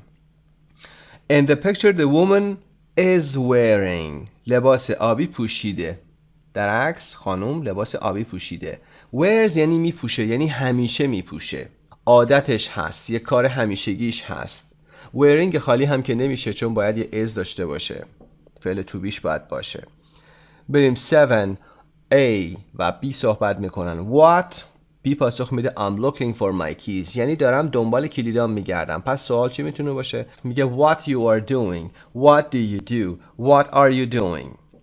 مشخصه فعل to be ما بعد از what میاد، بعد از WH، بعد you، بعد doing. What are you doing؟ داری چی کار میکنی؟ What you are doing اشتباه هست اینجا. What do you do شغل رو میپرسه. What is your job. 8. She is in college. اون تو دانشگاه است. She studying history. خب میخوایم بگیم اون داره تاریخ میخونه توی دانشگاه. She's studying و she's studying. خب گزینه سی که کلا اشتباه هست. چرا؟ چون ازش وجود نداره. باید حتما امویزار یکیشون باشه که نیست. از باید باشه. گزینه B و گزینه A هر دو میگن she's studying، اما کدوم صحیح هست؟ گزینه B صحیح هست. she's رو آوردیم، studying گفتیم study، Yش رو حفظ میکنه، ing میگیره. Number 9. We to Bangkok last August. ما آگوست گذشته به بانکوک where went did go رفتیم. We went گذشته فعل go هست. B صحیحه. Number 10. I saw the movie but I didn't like it. من فیلم رو دیدم اما از فیلم خوشم نیامد. I didn't like it. گزینه C صحیح هست. didn't like که میدونید اشتباه هست، چون did داریم دیگه فعل به گذشته برنمیگرده. I don't like هم که کلا اشتباهه. زمان حال زمان گذشته با هم ترکیب کرده. 11. When I got home my parents. وقتی رسیدم خونه والدین من روی سوفا، روی مبل نشسته بودند. were sitting. والدین رو گفتیم parents هست جمع، همیشه باش فعل جمع میاد. were sitting when I got home. وقتی من رسیدم یه کامو هم گذاشته. my parents were sitting on the sofa. خب گزینه C هم داره میگه were sitting. اشتباه هست. درسته که ست یه تی داره، اما در انتها میبینیم که ت که بی صدا هست بعد از حرف با صدای آی قرار گرفته دابل میشه موقعی که آینجی میگیره. در سپلینگ در گرامر گفتیم were sitting. A صحیح هست. 12. What at 11 p.m. You didn't answer my call. تو به تلفنم جواب ندادی، با تماسم پاسخ ندادی. در ساعت 11 عصر یا دیشب داشتی چی کار میکردی؟ میخواد بگه what you were doing, what you was doing, what were you doing. What you was doing که مشخصه you با was نمیاد. فعل was نمیتونه you رو کامل کنه، باید were باشه. B رد هست. what you were doing ساختار جمله سوالی نیست. بعد از what باید فعل to be ما باشه. what were you doing. و یا اگر فعل اصلی داشته باشیم با فعل کمکی do what do و یا با what did بعدش باید بیاد. خب پس گزینه C صحیح هست. What were you doing at 11 p.m. دیشب ساعت 11 داشتی چی کار میکردی؟ Number 13. She couldn't see him because she her glasses. اون خانوم نمیتونست اون آقا رو ببینه. She couldn't گذشته هست. See him اون آقا رو مفعوله ببینه because به خاطر اینکه داره دلیل رو میگه چرا نمیتونست ببینه. because she یعنی همین خانوم wasn't wearing her glasses. به خاطر اینکه عینکاشو نزده بود. عینک رو چشش نبود. لباس پوشیدنها و عینک گذاشتن و غیره رو باید با فعل استمراری بگیم. حالا گذشته است با گذشته استمراری. اگر الان رو داری توضیح میدی با حال استمراری. She's wearing her glasses. عینکشو زده یا عینک رو چشش هست. She was wearing عینک زده بود. She wasn't wearing عینکشو نزده بود. خب میریم پایین. Number 14. We went to the movies. ما رفتیم به سینما. گذشته هست. We decided to go for a walk. تصمیم گرفتیم که پیاده روی کنیم. After we decided to go for a walk. Then we decided و یا when we decided. jumle تمام شده. دیگه when نمیتونه بگه. Then و یا after. گفتیم after رو به تنهایی نمیتونیم این جمله رو شروع کنیم. بگیم after we decided to go for a walk. After we decided to go for a walk یعنی چی؟ یعنی بعد از اینکه ما تصمیم گرفتیم پیاده روی کنیم. خب بعدش باید یه جمله داشته باشیم. اگر بخوایم از after استفاده کنیم باید بگیم after that we decided to go for a walk. یعنی بعد از اون، یعنی بعد از سینما رفتنمون. گزینه صحیح ما میتونه then باشه فقط. سپس ما تصمیم گرفتیم پیاده روی کنیم. Then we decided to go for a walk. اگر when بگیم یعنی وقتی ما تصمیم گرفتیم پیاده روی کنیم چی؟ بعدش چی؟ جمله تموم نشده، ادامه باید داشته باشه. پس گزینه صحیح ما then هست به معنای سپس. 15. We had a great time. The weather wasn't very good. We had a great time. ما اوقات خوبی داشتیم. بهمون خوش میگذشت. کاما گذاشته. یعنی عبارت تموم شده اما یه چیزی دیگه در تضاد هست. چطور ممکنه ما بهمون خوش بگذره هوا هم خوب نبوده باشه؟ پس باید با although یا but بیاریم. اگر دو طرف جمله در تضاد هم باشن گفتیم although یا but میاریم که تضاد رو نشون بدیم، کانترست رو نشون بدیم. so گفتیم بنابراین هست، نمیتونه باشه. because نمیتونه باشه. چرا؟ نمیگیم بهمون خوش گذشت به خاطر اینکه هوا خیلی خوب نبود. اما although میتونه باشه بهمون خوش گذشت اگرچه هوا خیلی خوب نبود. although. قبل از although هم گفتیم که کاما داریم. خب گرامر به پایان میرسیم، بریم قسمت vocab. Vocabulary. Complete the phrases with a verb from the list. یه لیستی داریم در اینجا. book, do, drive, invite, leave, look, play, stay, take و where هست افعالش. Number 1. A و B صحبت میکنن. What do you? I'm a doctor. What do you? میخوایم شغل رو بپرسیم. What do you do? شغل رو میپرسیم به این صورت. What do you do? و یا what's your job?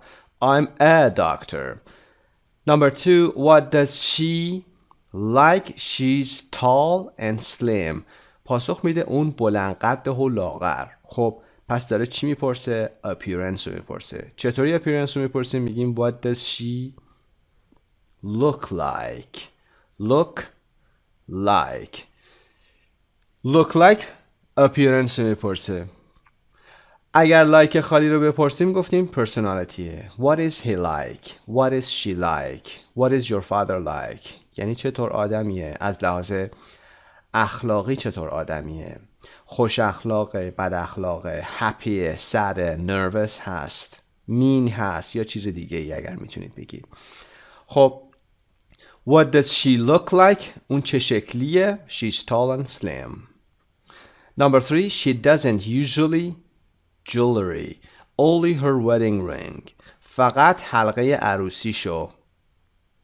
معمولا هم جواهرالات چی؟ پس مشخصه wear هست. She doesn't usually wear jewelry. Only her wedding ring. اون معمولا جواهرالات نمیذاره. روی دستش، روی بدنش طلا و جواهرالات رو نمیذاره. She doesn't usually wear. یک عادت همیشگی هست. اگر حال حاضر رو بخوایم بگیم از استمرار استفاده میکنیم. She's wearing jewelry or she's not wearing jewelry right now. خب پس فعل wear بوده. میریم قسمت بالا ادامه. وبسایت مجموعه زبان ایرانیان. Number 4. A و B صحبت میکنن. Did you any photos? No, I didn't. Did you any photos? فوتو فعلش take هست. Did you take any photos? هیچ عکسی گرفتی؟ No, I didn't. یعنی no, I didn't take any photos. هیچ عکسی نگرفتم. Number 5. A و B صحبت میکنن. Where did you? B پاسخ میده in a small hotel. در یه هتل کوچیک. معلومه سوالمون باید اقامت باشه. Where did you stay? کجا اقامت داشتی؟ کجا موندی؟ In a small hotel. Number 6. Did you your flights online? آیا پروازاتو آنلاین چیکار کردی؟ گفتیم رزرو کردن، از قبل هماهنگ کردن. Book. Did you book your flights online? آیا پروازات رو آنلاین بوک کردی، رزرو کردی؟ Number 7. A و B صحبت میکنن. A میگه let's your parents to dinner و B میگه good idea. Let's invite your parents to dinner. بیا والدین تو برای شام دعوت کنیم و B میگه ایده خوبیه. Let's invite. دعوت کنیم. Let's invite. وقتی let's میگیم یعنی بیا این کار رو انجام بدیم. Number 8, are you going to drive there? Oh no, we're going to take the train. نه، قصد داریم که با قطار بریم یا قصد داریم قطار بگیریم. Are you going to drive there? آیا قصد داری با ماشین بری اونجا رانندگی کنی؟ 9, A و B صحبت میکنن. A میگه go on, ask the man to play our song. و B میگه okay. A میگه go on, برو دیگه، ادامه بده، یعنی برو از اون آقا بخوا که برای ما آهنگ رو یا اون ترانه رو پخش بکنه. ممکنه در کتاب DJ نوشته باشه، فرقی نداره. Ask the man or DJ to play our song. از اون آقا بخوا که، یا از اون مرد بخوا که آهنگ یا ترانه ما رو پخش بکنه. و بی میگه اوکی. پس play our song. 10. A و B صحبت میکنن. A میگه what time do we need to leave home tomorrow? فردا لازمه که چه ساعتی خونه رو ترک کنیم؟ B میگه about 7. Our flight is at 9. تقریبا ساعت 7. پروازمون ساعت 9 هست. What time do we need to leave home tomorrow? Leave L-E-A-V-E به معنای ترک کردنه. بریم قسمت B. Complete with at, in or on. preposition ها رو میخوایم مرور بکنیم. At, in, on. Number 1, the meeting is March 13th. date هست، تاریخ دقیقه. جلسه در 13 مارچه. با چه حرف اضافه ای؟ is on March 13th. جلسه در 13 مارس هست. on. Number 2, A و B صحبت میکنن. A میپرسه where is mom? مامان کجاست؟ B میگه she's in the kitchen. she's in the kitchen. اون داخل آشپزخونه هست. Number 3 میگه he was born 1989. سال رو گفتیم در 1989. in 1989. 4. Where is the dictionary? دیکشنری کجاست؟ B میگه it's the shelf in my room. روی قفسه داخل اتاقم. It's on the shelf. It's on the shelf یعنی روی قفسه یا اون طبقه در اتاق من هست. 5. Mark's not back yet. He's still at school.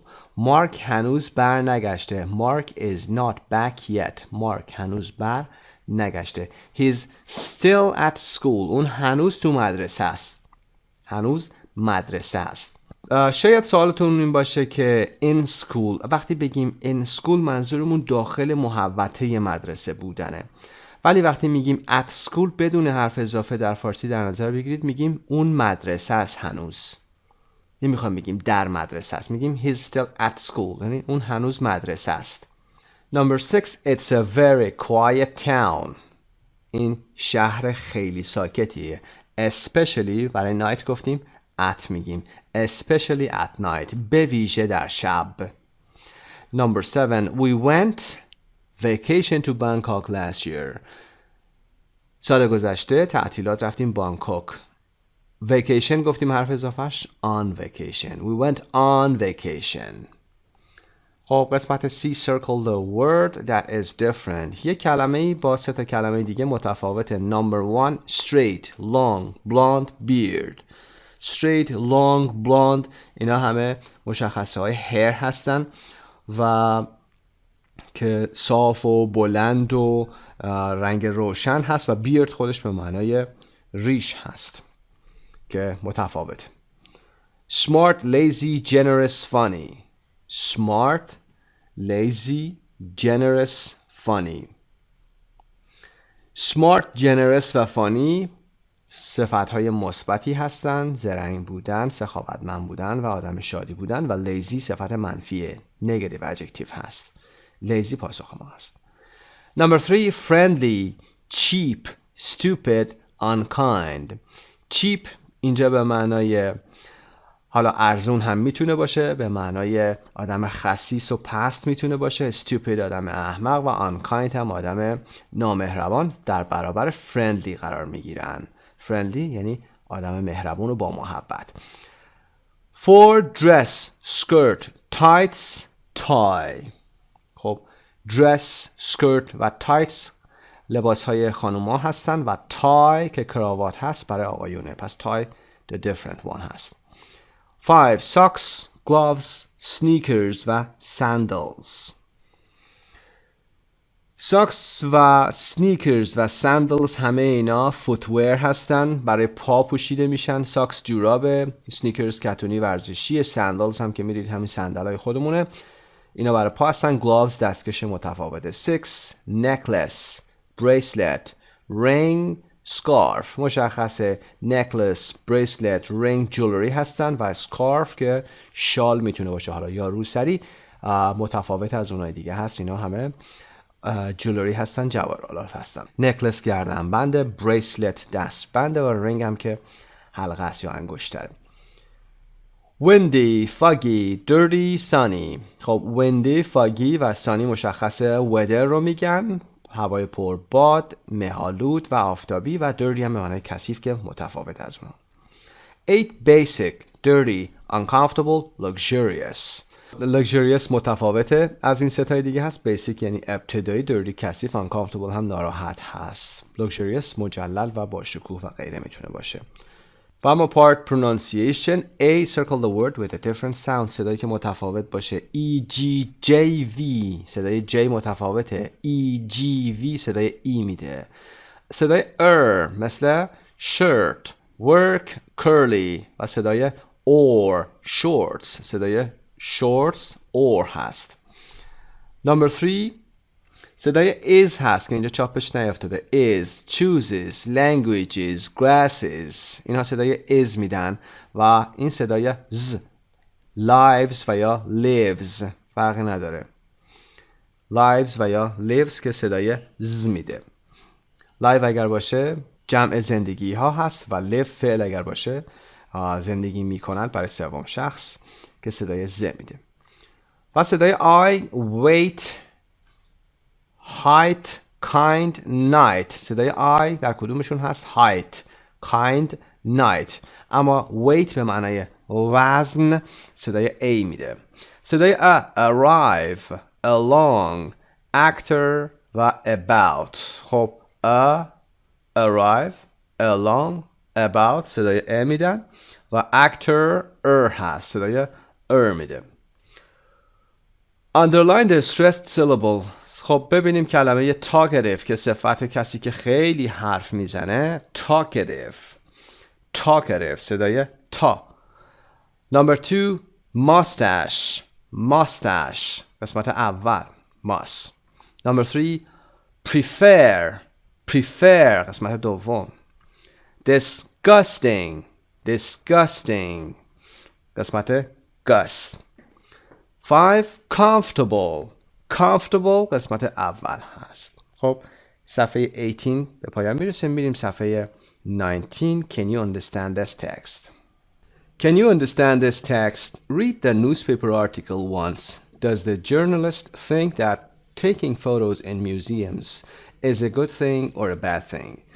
خب تکستی که در پایین هست we were there رو با هم میخونیم و توضیح میدیم و بعد برمیگردیم به بالا ببینیم که آیا نظر این جورنالیست چی هست. نظرش اینه که عکس گرفتن توی موزه خوبه یا بده و بعد true false ها رو انجام میدیم. بریم متن رو بخونیم با هم.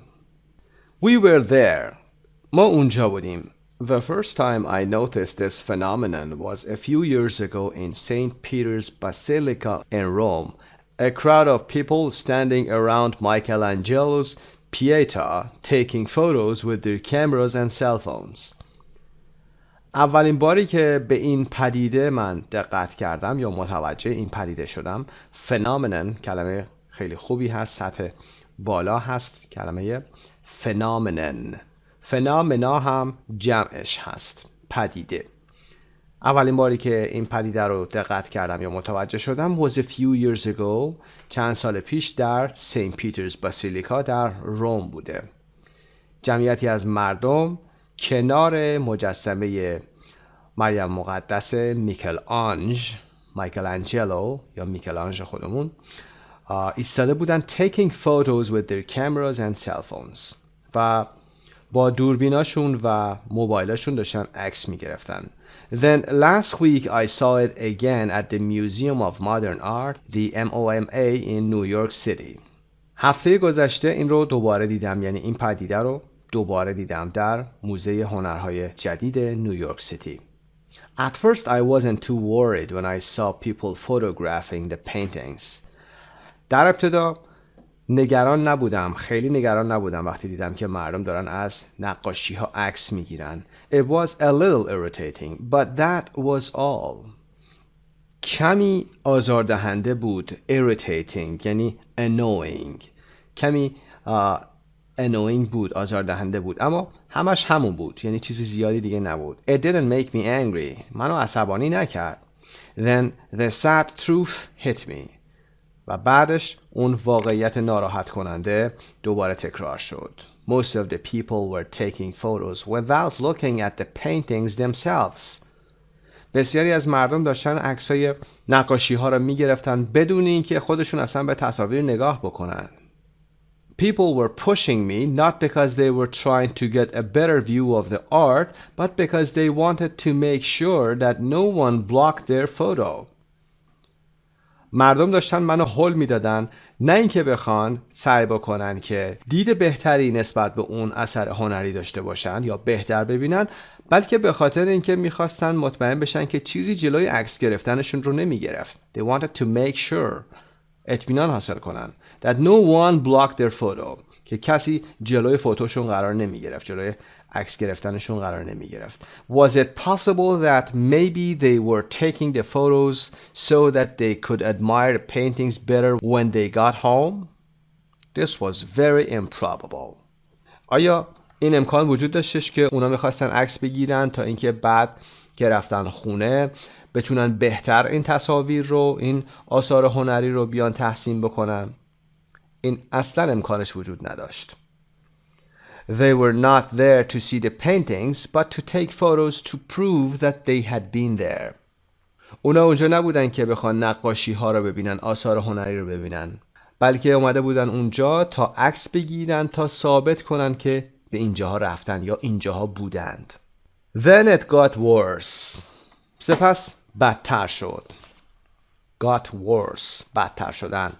Now people were taking photos of their partners or friends who were posing next to or in front of some of the most famous paintings.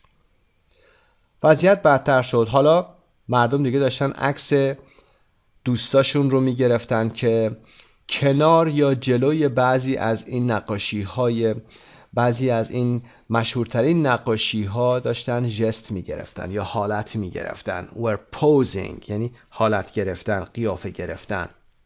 Neither the photographers nor the person they were photographing had looked at the art itself, although I saw that sometimes they read the label to make sure that the artist really was famous. هیچ کدوم عکاسا و یا کسی که اونا داشتن ازش عکس میگرفتن به خود اون هنر نگاه نکرده بودند. اگرچه من دیدم که بعضی وقتا اونا لیبل ها رو میخوندن، برچسب ها رو میخوندن یا اون ساین های، علامت هایی که اونجا گذاشتن رو میخوندن تا مطمئن بشن که واقعا این هنرمند معروفی بوده. At least nobody asked me to take a picture of them together smiling in front of a Picasso.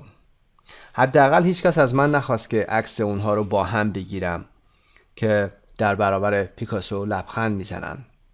I think that photography in museums should be banned, but I also have a less drastic solution. من فکر میکنم که عکس برداری توی موزه ها بهتره که بند بشه، یعنی forbidden بشه، ممنوع بشه.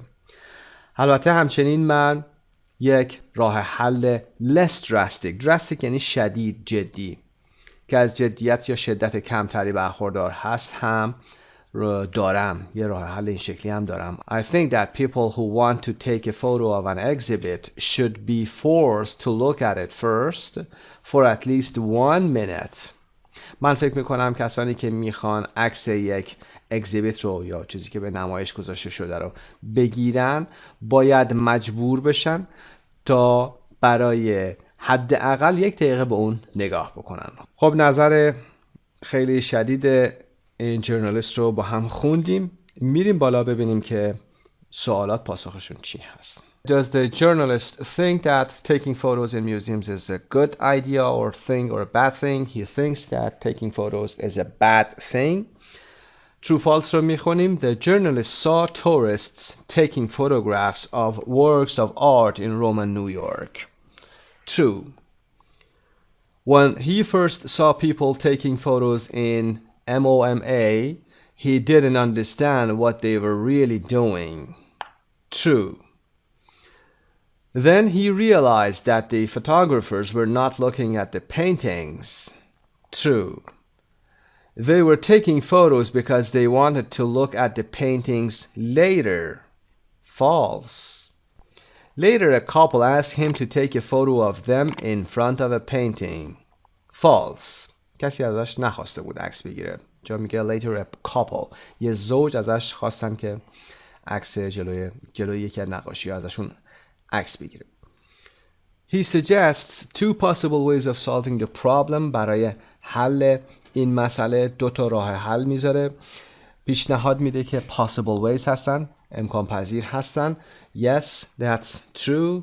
و قسمت C. Look at the highlighted words in the text. Guess their meaning from the context. Check with your teacher or with the dictionary که با همین قسمت رو انجام دادیم. بریم قسمت Can you understand these people. در این قسمت شما اگر بار اولتون هست یه سری ویدیو دارید، میتونید به ویدیو مراجعه بکنید یا اینکه فایل صوتی 1.53 رو گوش بکنید ببینید که به چه چیزی اشاره میکنن. On the street, watch or listen to 5 people and answer the questions. Justin, جوانا، جنا، دیوید و یانی هستن. ازشون سوالاتی پرسیده میشه. ممکنه سوالاتی که در فایل صوتی یا در تصویری میبینید با متن اینجا همخوانی نداشته باشه، اما به یه شکلی این رو پرافریز کرده و آورده. با هم ببینیم متن رو.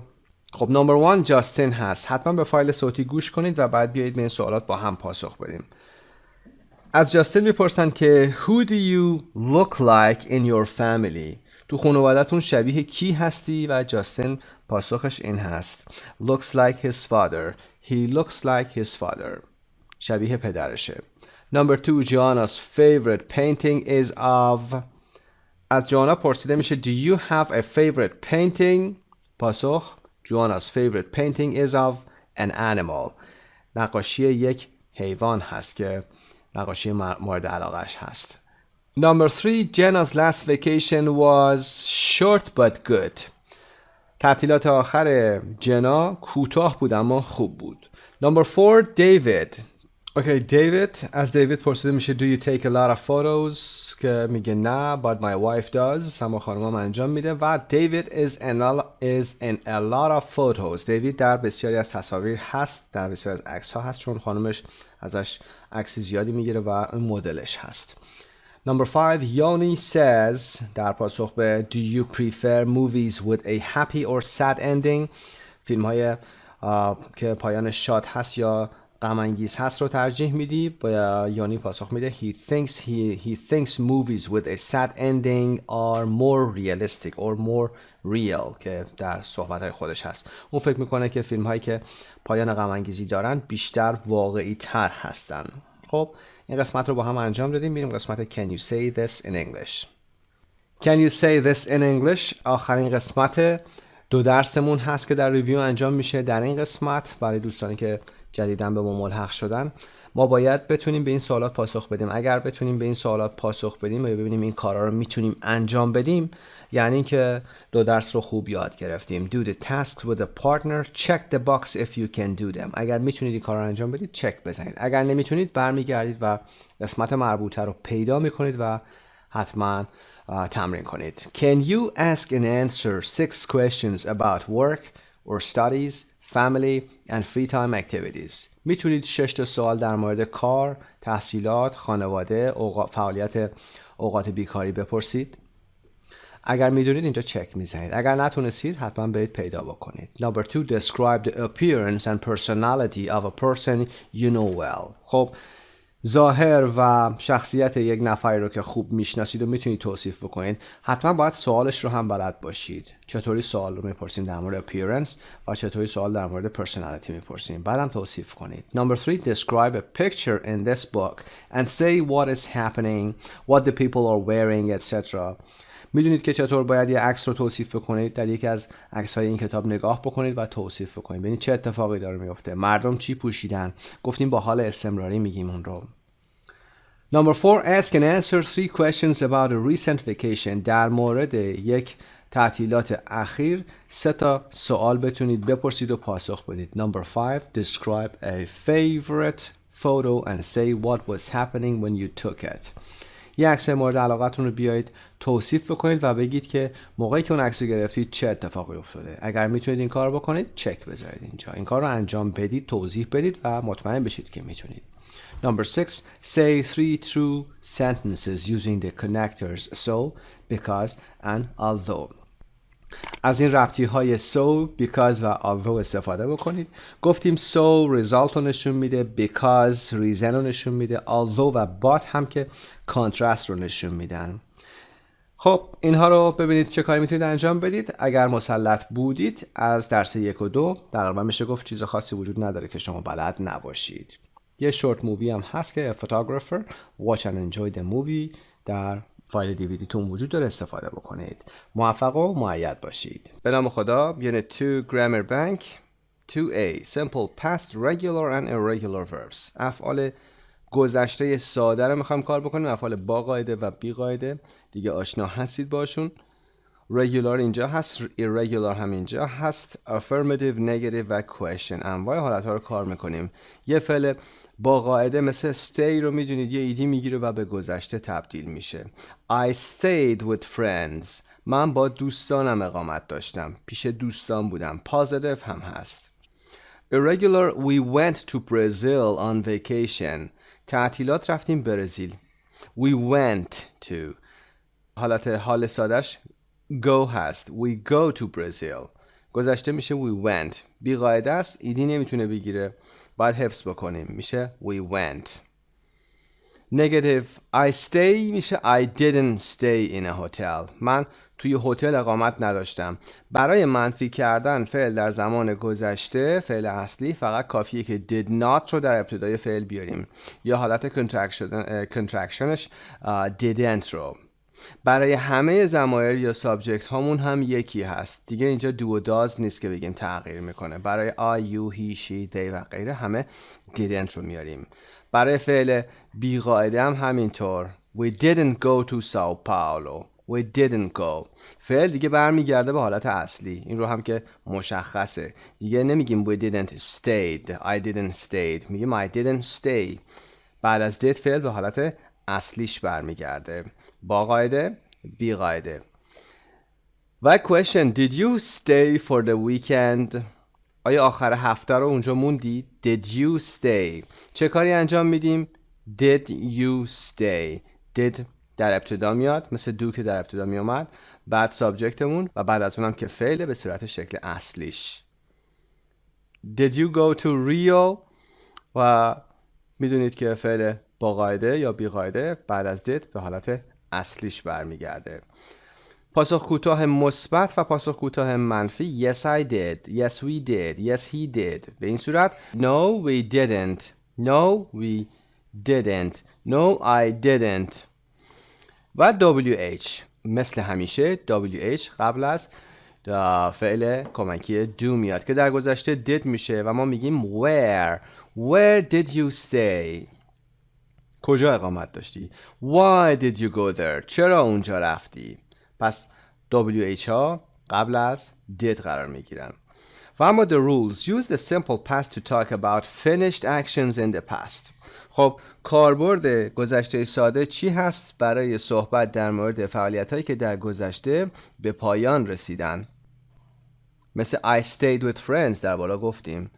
با دوستانم بودم، با دوستانم اقامت داشتم. این فعالیت finished actionه، تمام شد، در گذشته هم بوده in the past. The form of the simple past is the same for all persons که در قسمت بالا گفتیم فرم simple past برای همه یه شکل هست. I stayed, he stayed. فرقی نداره دیگه، نمیگیم سوم شخص مفرد، فرق داره. To make the simple past positive of regular verbs, add ed. See the spelling rules and the chart. در چارتی که در قسمت روبرو هست می‌بینیم که برای ساخت فعل زمان گذشته ساده افعال با قاعده یه ed اضافه می‌کنیم در انتهای فعل. Many common verbs are irregular in the simple past positive. For example, go, went, see, saw. See irregular verbs, page 164. بسیار از افعالی که رایج هستن و irregular هستن در گذشته ساده مثالش رو آورده اینجا. go میشه went، see میشه saw و بقیه افعال رو هم در صفحه 164 میتونید ملاحظه بفرمایید. Use the base form after didn't for negatives and did question mark for questions. وقتی میخوایم منفی بکنیم در اون قسمت سمت چپ گفتیم که با فعل didn't میاریم، فعل کمکی didn't فعل رو منفی میکنه و did رو هم که در ابتدا بیاریم question میتونیم بسازیم در گذشته ساده. در انتهای جمله هم با علامت question mark رو بیاریم. به خاطر داشته باشید ساختار به این صورت هست: auxiliary, subject, base form. For example, did you go out last night? فعل auxiliary کمکی هست did. subject کی هست؟ کسی که کار انجام میده. did you و base form go. وقتی میگیم base form یعنی دیگه went نمیتونیم بگیم. did you go حالا out و ادامه جمله last night. و یا اگر WH question داشته باشیم question word رو اول میاریم، بعد auxiliary که فعل کمکی هست subject و base form. For example, where did you go? where WH question هست یا question word هست، did auxiliary هست، subject و فعلمون هم که base formش هست. بریم قسمت spelling rules for regular verbs. برای افعال با قاعده قواعدی وجود داره که اسپلینگش رو اینجا توضیح میدیم. بیس فرمش، پستش و اسپلینگش. توی بیس فرم دو تا مثال داریم، work و stay. work پستش میشه worked، ایدی میگیره. stay ایدی میگیره و میشه stayed. پس این افعال به صورت ساده فقط یه ایدی کافیه بگیرن. like, liked. add d if verb ends in e. اگر ای داره در انتهای فعل مثل use که ای داره، like ای داره در انتها، فقط کافیه که یک دی رو در انتهاش بیاریم. liked. تلفظ هم دقت داشته باشید چون که داره اینجا میگیم liked، صدای ت میده. study یه حرف کانسوننت داره و y داره. study yش هست میشه ied میگیره. after a consonant این اتفاقی هست که میافته. study. stop stopped. stop stopped. If a verb ends in consonant, vowel, consonant, double the final consonant. اگر در انتهای فعلمون یه کانسوننت داشته باشیم، یه vowel داشته باشیم، یه کانسوننت داشته باشیم، فاینال کانسوننتمون رو دابل میکنیم. stop میشه stopped، دابل پی میشه. اینو دقت داشته باشید. وبسایت مجموعه زبان ایرانیان. Part 2. Past continuous was, were, plus verb ing. Past continuous بعد از past simple در ارتباط با گذشته استمراری هست. Present continuous رو قبلا کار کردیم، گفتیم continuous یعنی استمرار. اگر present باشه در حال حاضر هست. در حال حاضر اگر کاری استمرار داشته باشه میگیم حال استمراری یا present continuous و ساختارش هم به این صورت بود: subject به علاوه افعال to be که am و is و are هستند به علاوه فعل ing دار. به همین شکل برای گذشته هم was و were رو میاریم به جای am و is و are و فعل ing دار میکنیم. subject که همون subject هست و was و were. am و is و are گفتیم am is برای subject های مفرد هستن، am فقط برای I هست، is برای he she it هست و are برای اونهایی که جمع هستن مثل you we they و غیره. و was و were چطور هستن؟ was برای هر کدوم که مفرد باشه، یعنی برای I و he فرقی نداره. I was he was.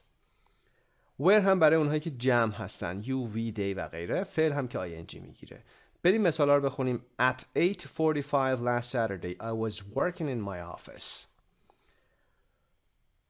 شنبه گذشته ساعت 8:45 من توی دفتر کارم داشتم کار میکردم. I was working.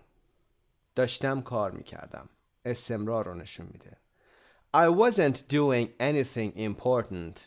در حال انجام کار مهمی نبودم. I wasn't doing منفیه. I was, I wasn't. You were, you weren't. My friends were having breakfast. They weren't working. دوستام داشتن صبحونه میخوردن. have گفتیم یکی دیگر از کاربردهاش بجز possession، بجز مالکیت، به معنای خوردن هست. همین have رو در این فعل میبینیم were having، داشتن میخوردند. یه قانون خاصی اسپلینگ هم داره، ای در انتها حذف میشه. دوستان داشتن صبحونه میخوردند، این کار استمرار داشته. They weren't working، در حال انجام کار نبودند. They weren't. فعل to be به همین سادگی با not منفی میشه. Was it raining when you got up؟ وقتی بلند شدی از رخت خواب آیا داشت بارون می اومد؟ Was it raining؟ جمله مثبتش it was raining بوده. invert میشه was میاد در ابتدا. Was it raining؟ آیا داشت بارون می اومد؟ No it wasn't. نه بارون نمی اومد. کوتاه شده No it wasn't raining when I got up هست. short answer میگیم No it wasn't. No they weren't. به این صورت. What were you doing at 11 o'clock last night؟ دیشب ساعت 11 شما داشتی چی کار میکردی؟ What were you doing؟ WH در ابتدا میاد بعد فعل to be و ادامه. پاسخ میده I was watching TV. داشتم تلویزیون تماشا میکردم. I was watching. گذشته استمراری. ساختار positive I, he, she, it was working. You, we, they were working. برای ضمایر I, he, she, it که مفرد هستن فعل was رو میاریم به علاوه ing و برای you که چه مفردش و چه جمعش باشه فرقی نداره were رو میاریم و همینطور we و they. منفی negative I, he, she, it wasn't working. Was not working بوده. contraction صورت گرفته. You, we, they weren't working. Were not بوده. شده weren't. و سوالی پاسخ کوتاه و مثبت و منفی بودنش Was he working؟ آیا اون داشته کار میکرده؟ Yes he was. No he wasn't. بله داشته کار میکرده؟ نه در حال کار نبوده. Were they working؟ آیا اونا داشتن کار میکردن؟ Yes they were. No they weren't. املایش هم نگاه بکنید. بعد از اینکه yes گفتیم پاسخ کوتاه دادید یه کاما میذارید یه فاصله شروع میکنید ادامه موضوع. They were. No یه کاما یه فاصله بعدش شروع میکنید. They weren't. بریم به رولزش. Use the past continuous to describe an action in progress at a specific moment in the past. گذشته استمراری رو برای توصیف فعالیتی که در حال استمرار بوده، در حال انجام بوده، در نقطه زمانی مشخصی در گذشته استفاده میکنیم. مثلا ساعت 8 میگیم من داشتم تنیس بازی میکردم. نمیشه که آدم درست سر ساعت 8 دقیقاً 1 ثانیه آدم تنیس بازی کنه. حالا ممکنه 20 دقیقه قبلش شروع کرده باشه، 20 دقیقه بعدش تموم شده باشه. میگیم ساعت 8 داشتم تنیس بازی میکردم، داشتم غذا میخوردم، یعنی این یک کار استمرار داشته، طول کشیده یه مدتی. اینجا از past continuous استفاده میکنیم، یعنی کلا از continuous به این شکل استفاده میکنیم. We often use the past continuous to describe the situation at the beginning of a story or a narrative. اغلب از گذشته استمراری برای توصیف وضعیتی که آغاز یک داستان یا یک نقل موضوعی هست استفاده میکنیم. یعنی چطور؟ یعنی که اینطوری میگیم I was working or I was studying at home when the telephone rang. داشتم یه کاری میکردم، در فارسی هم داریم.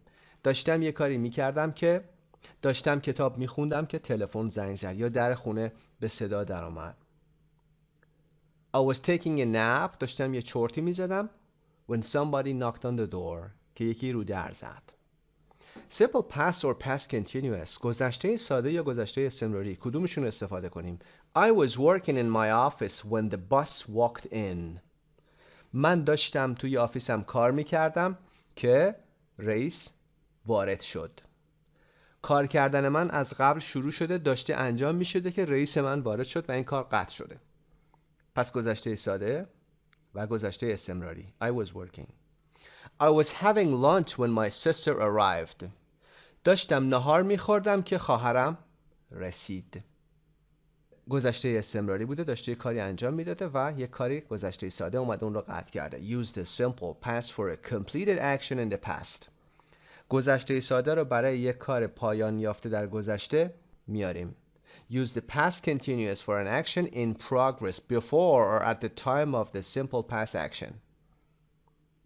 گذشته استمراری رو برای فعالیتی که در progress بوده، در حال انجام بوده، قبل یا در زمان رخ دادن یک گذشته ساده میاریم. مثل I was having lunch. داشتم نهار میخوردم. یه simple past action هم میاد روش.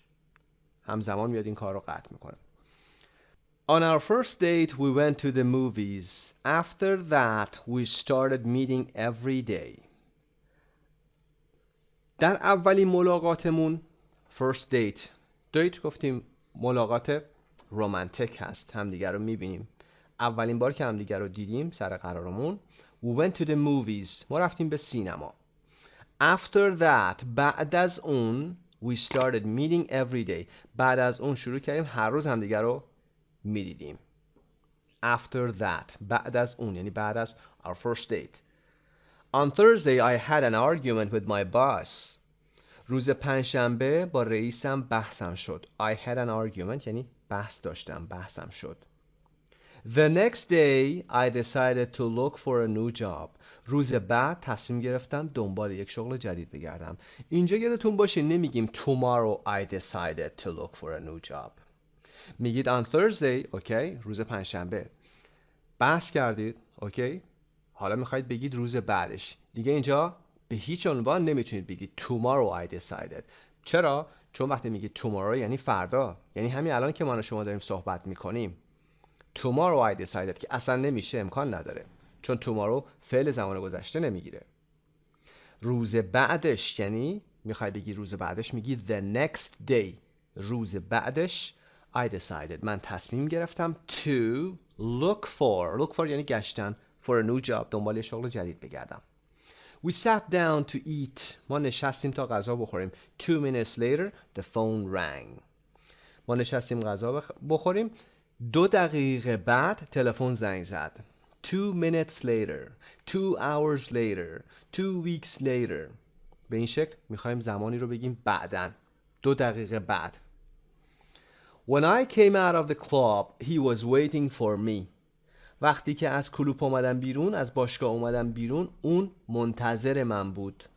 When آوردیم در اینجا، جملمون که تموم شد یه کاما میذاریم، جمله بعدیمون رو میگیم. When I came out of the club، وقتی که از باشگاه اومدم بیرون، he was waiting for me. اون منتظر من بود، یعنی کار اون استمرار داشته. The accident happened when I was crossing the street. تصادف وقتی رخ داد که من داشتم از خیابان رد می شدم. از خیابون رد شدن گفتیم چی میشه؟ crossing the street یعنی به صورت ارضی رفتن. When I was crossing، وقتی داشتم رد می شدم. The accident happened، اتفاق یا اون تصادف رخ داد. Rules. We use time sequencers to say when or in what order things happen. از تایم سیکوئنسر ها زمانی استفاده میکنیم که بگیم که حوادث یا رخدادها به چه ترتیبی رخ داده. We use when as a time sequencer and also to join two actions. when رو برای اینکه دو تا اکشن رو، دو تا رخداد رو به هم دیگه وصل بکنیم، یا به عنوان تایم سیکوئنسر که مشخص بکنیم که زمان بندی، توالی زمانی چی هست. تایم سیکوئنسر رو به این معنا میگیم که توالی زمانی، که توالی رخدادها به چه صورتی بوده استفاده میکنیم. مثال در پایین میاره I was watching TV when the phone rang. داشتم تلویزیون تماشا میکردم که تلفن زنگ زد. When the telephone rang. Two verbs joined by when. دو تا فعل رو با when آوردیم، وصل کردیم. و اما نکته then after that. ببینید کاربرد then و after that و after رو ببینیم، اشتباه نکنیم. The most common way of linking consecutive actions is with then or after that, but not with after. بهترین راه و یا رایج‌ترین راه وصل کردن فعالیت هایی که پشت همدیگه میان با استفاده از then و یا after that هست، به معنای سپس یا بعد از آن. then رو میگیم سپس، after that یعنی بعد از آن، اما نمیگیم after. دقت کنید. I got up and got dressed. من بلند شدم و لباس پوشیدم. Then or after that I made a cup of coffee. سپس یا بعد از آن یه فنجون قهوه درست کردم. اینجا نمیتونیم بگیم after I made a cup of coffee. اصلا جمله معناش عوض میشه. Then و یا after that. after خالی نمیاریم. این نکتشه. after خالی نمیاریم. ممکنه به شکل دیگه بتونید بگید after I got up and got dressed I made a cup of coffee. اما نمیتونید بگید I got up and got dressed after I made a cup of coffee. معنای جمله به هم میریزه، اصلا توالی جمله‌تون، ترتیب جمله‌هاتون به هم میریزه، سیکونس ها اصلا به هم ریخته میشه. Connectors because, so, but, although. هر چارتای because, so, but, although رو همینجا با هم یاد میگیریم. Because and so. Because دلیل رو میخواد بگه. به خاطر اینکه جواب why هست همیشه. با why از شما WH question میپرسن، شما با because جواب میدید. Why are you late? Because of the traffic. Why are you hungry? Because I haven't eaten anything. So, بنابراین. result رو میخواد بگه. She was driving fast because she was in a hurry. اون داشته تون رانندگی میکرده به خاطر اینکه عجله داشته. Reason. Because reason. دلیل میاره. She was in a hurry so she was driving fast. She was in a hurry. اون عجله داشت بنابراین داشت تون رانندگی میکرد. resultش رو میخواد بگه. Use because to express reason. Use so to express a result. because رو برای بیان دلیل و so رو بیان نتیجه. به همین دلیل، به این خاطر، بنابراین so میشه. خب کاربرد because و so رو یاد گرفتیم و اینجا این نکته رو هم بگیم. She was driving fast because بدون هیچ کامایی. She was in a hurry. اینجا جمله تمام میشه. So she was driving fast. قبل از so یه کاما میذاریم. معمولا قبل از so و although و but ما کاما داریم. So but و although ما قبلش یه کاما میذاریم. بریم but و although رو هم ببینیم. She tried to stop the car but she hit the man. اون تلاش کرد، سعی کرد که ماشین رو متوقف کنه، راننده بوده. But she hit the man. اما به اون مرد برخورد کرد یا اون مرد رو زد. قبل از but ببینید یه کاما آوردیم. جمله اولمون که تمام شد بعد از کار میچسبونیم بهش یه کاما، یه فاصله، بعد but رو مینویسیم. سعی کرد ماشین رو متوقف کنه اما به اون مرد زد. although به معنای اگرچه. although she tried to stop the car she hit the man. اگرچه تلاش کرد که ماشین رو متوقف کنه به اون مرد برخورد کرد. although she tried to stop the car. She was very tired. خیلی خسته بود.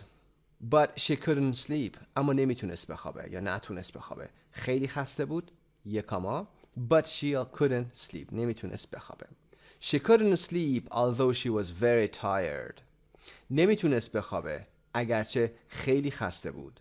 قبل از although اینجا که در قسمت دوم میاد حتما یک کاما داریم. اینجا که طبیعتا مشخصه نمیتونه کامایی داشته باشه.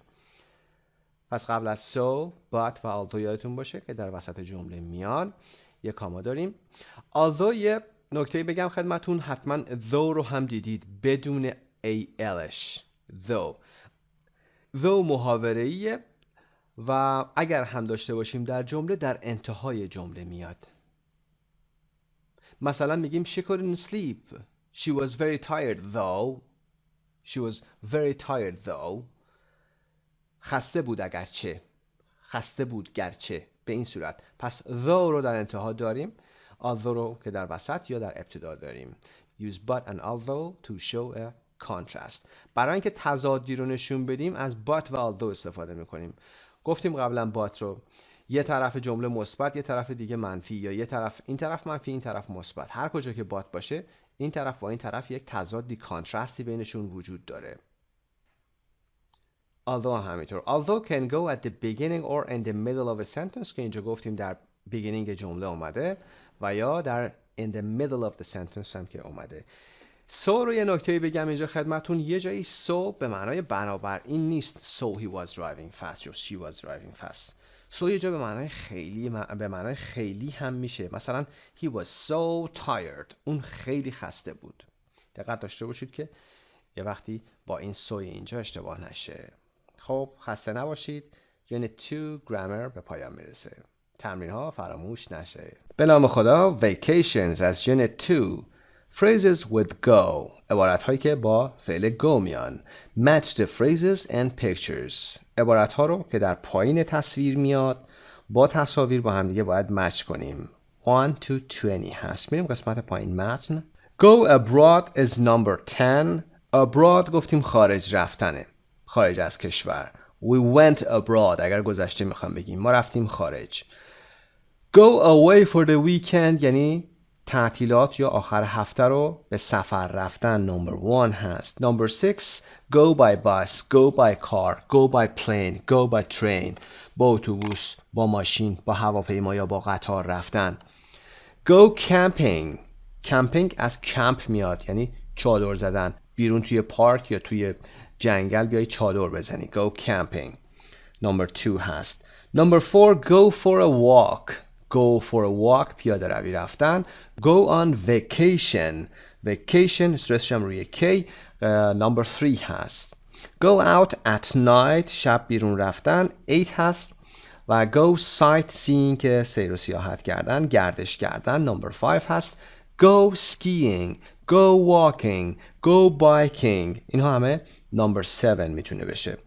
go swimming، go sailing، go surfing که شنا کردن، قایق سواری کردن و سرفینگ که با استفاده از تخت برد سرف کردن میشه که شماره 9 میشه. 131 listen and check، میتونید گوش کنید و چک کنید. cover the phrases and look at the pictures, test yourself or a partner، میتونید به تصاویر نگاه کنید و حالا بگید که چه فعلی در حال انجام شدن هست. بریم قسمت 2. 2 other vacation activities، فعالیت های تعطیلاتی دیگه یا سفری دیگه. complete the verb phrases book، buy، have، rent، spend، stay، sunbathe، take. اولی رو خودش حل کرده. stay in a hotel، stay at a campsite، stay with friends. در یه هتل موندن، در کمپسایت یا در اردوگاه موندن و با دوستان موندن، اقامت داشتن. stay. take photos، عکس گرفتن. take photos. souvenirs، سوغات هست. buy souvenirs، خریدن سوغاتی هست. on the beach، در ساحل. sunbathe، sun آفتاب هست. bathe هم که گفتیم حمام گرفتنه، آفتاب حمام گرفتن. on the beach، روی ساحل دراز بکشید و بدنتون رو برنزه میکنید، تن میکنید. a good time، اوقات خوبی داشتن. have a good time، خوش گذروندن، اوقات خوبی داشتن. money و time رو گفتیم spend میتونیم بکنیم، صرف میکنیم. spend money، spend time. we spend money on clothing for example، پول روی پوشاک صرف میکنیم.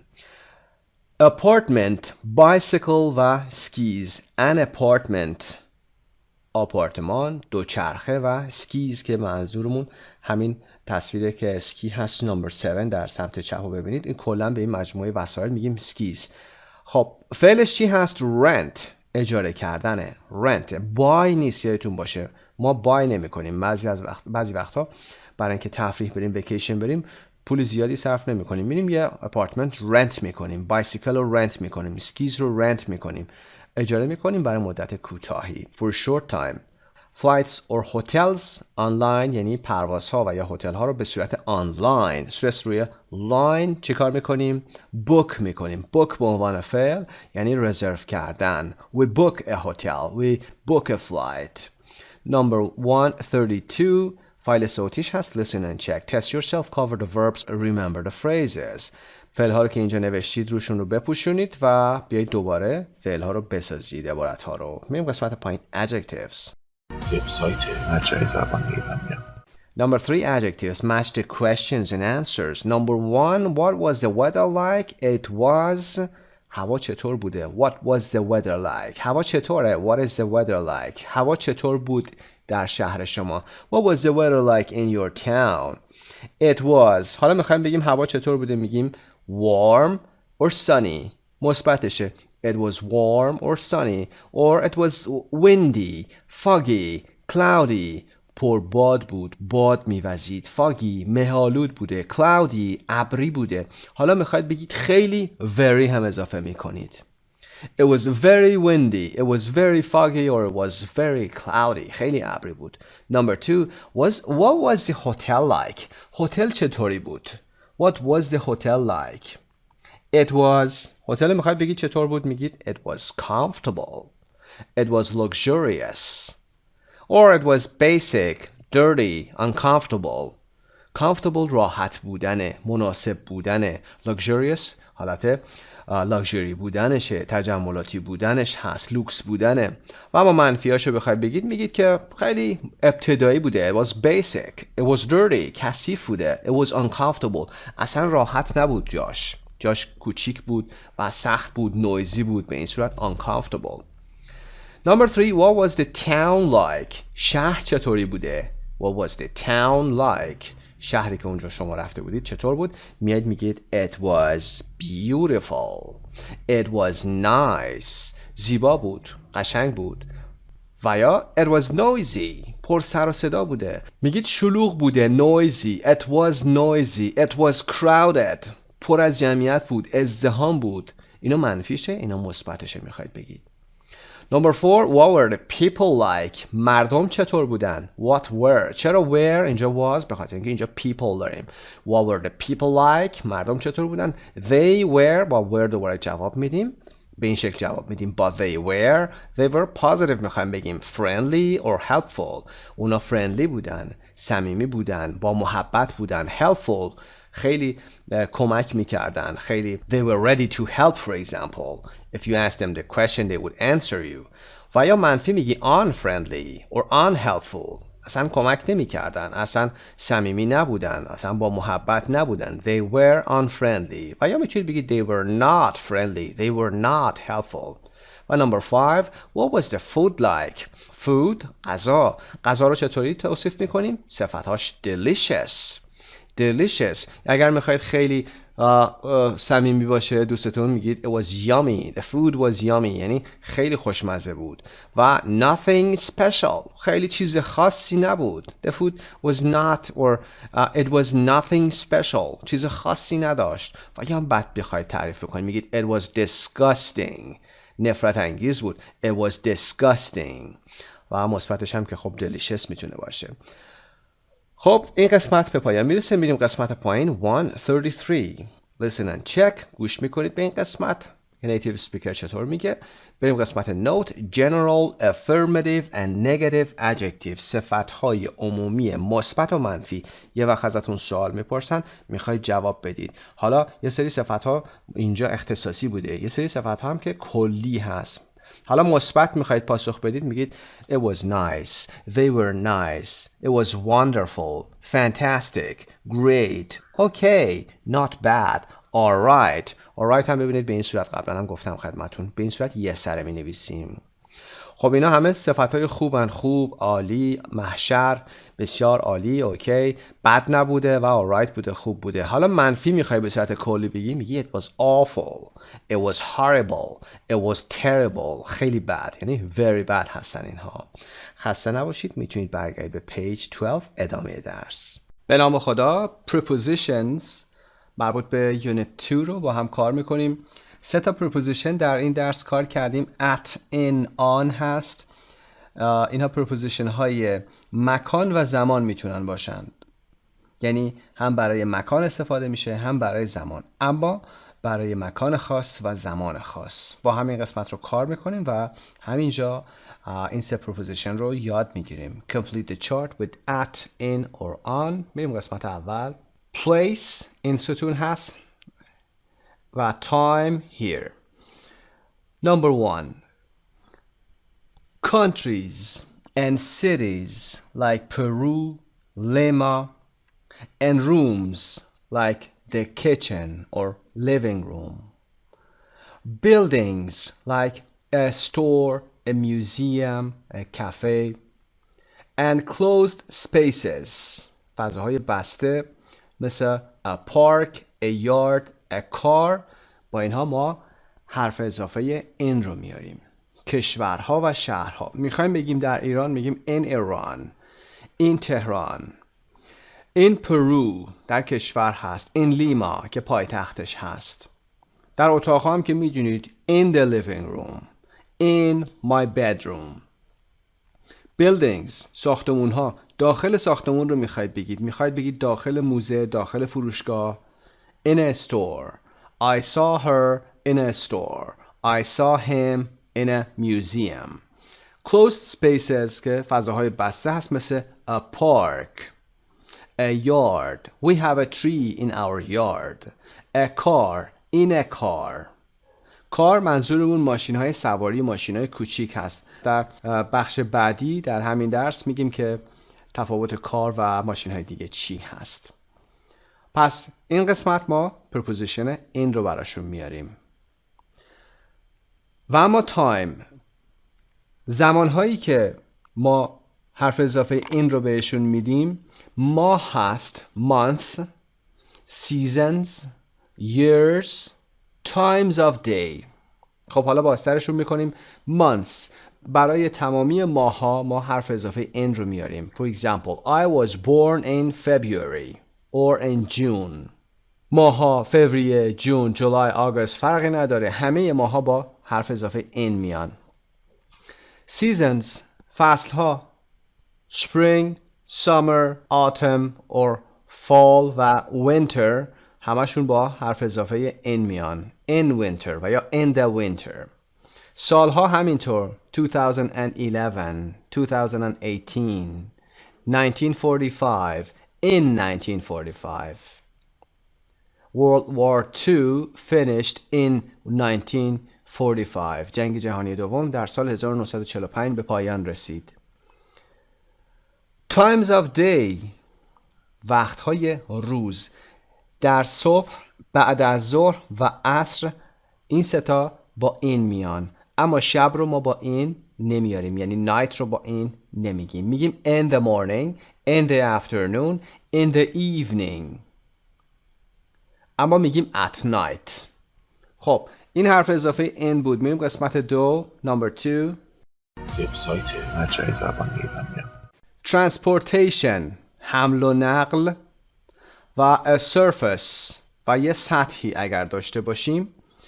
transportation هایی مثل bike, a bus, a train, a plane, a ship, not a car. Remember that. transportation ها وسایل حمل و نقلی که هستن مثل دوچرخه، اتوبوس، قطار، هواپیما و کشتی که یه سطح بلندی دارن رو اینطوری تصور بکنید، بلندترن نسبت به سطح زمین. اینها رو میگیم on my bike, on a bus, on a train, I am on a plane, on a ship, the man is on a ship or the captain is on the ship. on روی این سطح ها رو ما با on نشون میدیم. اما گفتیم برای ماشین که کوچیکه میگیم in the car. The baby was in the car. بچه داخل ماشین بود. A surface یعنی سطح. همین جایی که کتابتون رو الان گذاشتید، روی میز گذاشتید، این surface هست. سطحه. حالا این سطح میتونه کف اتاقت باشه، روی میزت باشه، شلفت باشه، قفسه یا طبقه باشه، بالکنی باشه، بام خونتون باشه و یا روی وال خونتون، دیوار خونتون یه پیکچری باشه. همه اینها با on میاد. مثل on the floor, on a table. My laptop is on the table. My book is on a shelf. Or the chair is on the balcony. صندلی در بالکن هست. On the roof. There is a cat on the roof. یک گربه روی بام هست. The wall. There is a nice picture on the wall. یه تصویر قشنگی روی دیوار هست. خب این preposition on بود، حرف اضافه on با مکانهای مشخصش. و اما برای تایم. برای تایم میدونید حرف اضافه آن رو برای دیت مشخص به کار میبریم. For example, March 1st, February 14th, January 1st. اینها باید با حرف اضافه آن بیان. I was born on March 1st or the 1st of March. پس تاریخ دقیق رو با آن میگیم. Days هم همینطور. روزها، تمام روزهای هفته با آن میان. On Tuesday, on Wednesday, on Thursday. و روز مشخص روز سال نو. On New Year's Day, on Valentine's Day. روز سال نو، روز ولنتاین و اون دو روز آخر هفته. در امریکن ما میگیم on the weekend. On the weekend. خب میریم قسمت سوم. preposition at school, at home, at work, at college. در مدرسه، در خانه، در سر کار و در دانشگاه. اینها با at میان، برای preposition مکان هست. At the airport، در فرودگاه. At the train station، در ایستگاه قطار. At a bus stop، در ایستگاه اتوبوس. At a party، در یک مهمانی. و at the door، دم در هست. اینها با حرف اضافه at میان. وقتی at رو به کار میبریم منظورمون دقیقاً داخل یک مکان بسته نیست. وقتی میگیم at school یعنی مدرسه است. دقیقاً حالا نمیتونیم بگیم کجا. فقط میخوایم اشاره کنیم مدرسه است. ولی وقتی یا میگیم at the airport یعنی فرودگاهه. I'm at the airport، من فرودگاهم. اما وقتی میگیم I'm in the airport منظورمون in the airport complex or building هست، داخلش هست. نمیتونیم بگیم I'm in the train station، میگیم at the train station. نمیتونیم بگیم I'm in a bus stop، داخل یک bus stop نیستیم چون bus stop این نمیگیره اصلا. at a bus stop، من توی ایستگاه اتوبوس هستم، در مهمانی هستم. at a party، در یک مهمانی هستم. پس این place بوده برای at. و اما برای زمان times، ساعت دقیق رو ما با at میگیم at 6 o'clock، at 2:30، at 7:45 و با این زمانهای night، midnight و lunch هم حرف اضافه at رو استفاده میکنیم. گفتیم in the afternoon، in the morning، in the evening. اما برای شب، نیمه شب و ظهر یا موقع نهار ما میگیم at night، midnight، lunch و یا lunch time، at lunch or at lunch time. خب این قسمت به پایان رسید. بریم قسمت پایین، تمرین رو ببینیم. 142 listen and check. میتونید به فایل صوتی گوش بکنید. Look at the chart for a few minutes then test a partner. به چارت نگاه کنید بعد بیایید دوستتون رو تست بکنید. Say a place or time word. For example Lima, Tuesday. میتونید به جدول نگاه کنید و جایی که گفته حالا شهر، کشور، شما به شهر نگاه میکنید، یه اسم شهر میگی اصفهان، دوستتون میگه این اصفهان. میگید for example England، دوستتون باید بگه in England. میگید Tuesday، days of the week هست، باید بگه on Tuesday. و به همین شکل بقیه رو تمرین کنید. Be close your books. Say the preposition at, in or on که مشخصه گفتیم. Change roles، میتونید جابجایی نقش داشته باشید. از اینجا میتونید برگردید به پیج 14. خسته نباشید. به نام خدا. Writing number 2 هستیم. My favorite photo، عکس مورد علاقه من. عنوان وبسایت اینجا هست My favorite photo blog. Post your favorite photo on the website together with a short description of why the photo is important to you. خب عکس مورد علاقتون رو توی این وبسایت میایید آپلود میکنید، بعد به همراهش یه شورت دیسکریپشن، یه توضیح مختصری از اینکه چرا این عکس براتون مهم هست رو هم میایید میذارید. This week's winner is Erica, a student in Denver, Colorado. برنده این هفته هم اریکا، دانش آموز یا دانشجویی در دنور کالرادو هست. One of favorite photos is this one of me and my sister Christy. یکی از عکس‌های مورد علاقه من این هستش که من هستم و خواهرم کریستی. Number 2, my dad took the photo in the spring of 2011 when we were on vacation with our family in New York City. پدرم این عکس رو در بهار 2011 in the spring، گفتیم برای فصل in میاریم. in the spring of 2011 و یا 2011 وقتی که on vacation بودیم، حرف اضافه on with our family با خانوادمون in New York City، در شهر هم که گفتیم با in میگیم. 3 we were at a place called Bryant Park. ما در براین پارک بودیم که در کتاب گذشته در مورد صحبت کردیم که در نیویورک هست. It's a pretty famous park behind the New York City Public Library in Midtown Manhattan. ما در مکان معروفی به نام برایانت پارک بودیم که یک پارک مشهور زیبا هست پشت کتابخانه عمومی نیویورک سیتی در میدتاون منهتن. We were standing in front of the Josephine Shaw Memorial Fountain, throwing coins in the water and making wishes. ما روبروی یا جلوی فواره یادبود جوزفین شو وایستاده بودیم و سکه هایی رو داخل آب مینداختیم و آرزو میکردیم. My dad was telling us all about the history of the fountain. It was the first fountain in New York City dedicated to a woman. پدرم داشت به همون میگفت about the history of the fountain، در مورد تاریخچه این فواره یا آبفشان. It was the first fountain. این اولین فواره در نیویورک سیتی بود dedicated to a woman که به یک خانومی هدیه شده بود، وقف شده بود. When my dad took the photo, my sister and I were just jumping and running around the fountain and being silly. وقتی که پدرم این عکس رو گرفت، من و خواهرم داشتیم میپریدیم و میدویدیم به دور این فواره و شیطونک بازی در می آوردیم. being silly. حالا I love this photo because it's happy and it reminds me of a great day in the city. من این عکس رو عاشقش هستم به خاطر اینکه هم عکس شاد هست و it reminds me of، یادتون باشه این ساختار خوبیه، این منو به یاد چیزی میندازه، خاطره چیزی رو برای من برمیگردونه. It reminds me of a great day in the city، یک روز عالی در شهر. پس it reminds me of در مورد عکس میتونید توضیح بدید. I have the photo in a frame and on my computer with other photos of New York City. من عکسمو in a frame دارم، توی یک فریم دارم، یعنی توی قاب دارم و روی کامپیوترم میگید on my computer. پس توی قاب یعنی فریم گذاشتی رو دیوار، گذاشتی رو میزتون هست، in a frame هست و روی کامپیوترتون on a computer or on my computer with other photos of و تصاویر دیگه نیویورک سیتی of نیویورک سیتی. وبسایت مجموعه زبان ایرانیان. Part A master questions with paragraphs 1 to 5. به ترتیب شماره ها رو میگیم. What was happening when you took the photo? Number 3 هست.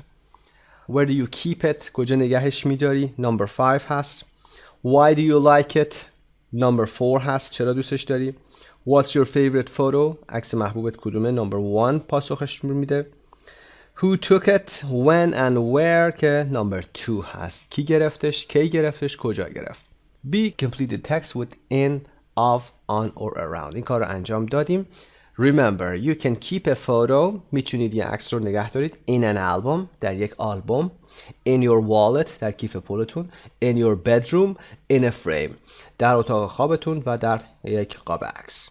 و با حرف اضافه on the wall, on a table, on your phone, on your computer. روی دیوار، روی میز، روی گوشیتون و یا روی کامپیوترتون با آن میگید و by your bed، کنار تختتون. C. Write about your favorite photo. Answer the questions in A in the right order. خب به ترتیب میایید این سوالات رو پاسخ میدید برای عکس خودتون. اون وقت در مورد یک عکس فیوریت خودتون توضیح دادید. D. Check your description for mistakes, grammar, punctuation and spelling. گرامرش ببینید درست باشه، حرف اضافه ها درست استفاده کرده باشید، پانکچویشن ها درست باشن، علامت سوال رو گذاشته باشید، علامت های خاص اگر داره گذاشته باشید، کاما و غیره. و اسپلینگ هم که قواعد نوشتاریش هم درست باشه. Attach a copy of the photo if you can. Show your description to another student. Is the photo similar in any way to yours? خب با دوستتون میتونید مقایسه بکنید، اطلاعات دیگر رو هم بهش بدید و ببینید که چقدر با عکسی که دوستتون داره حالا شباهت داره و غیره. که هدف کار بیشتر این هست که ما اینجا این و آن رو یاد بگیریم و around رو یاد بگیریم، چطور ما حروف اضافه این و آن رو بتونیم برای عکس استفاده بکنیم، کجا نگه می‌داریم، چطوری نگه می‌داریم، روی کامپیوتر، روی گوشیمون آن هست، در داخل اتاقمون in our bedroom for example، داخل آلبوم in an album، داخل کیف پول in our wallet و غیره هست و بتونیم صحبت بکنیم. کی این عکس رو گرفت؟ My dad took this photo. My brother took this photo. و کی in 2000 and و یا in 2017 in 2016 به این صورت میتونیم بگیم. خسته نباشید. Writing 2B در اینجا به پایان میرسه. موفق باشید.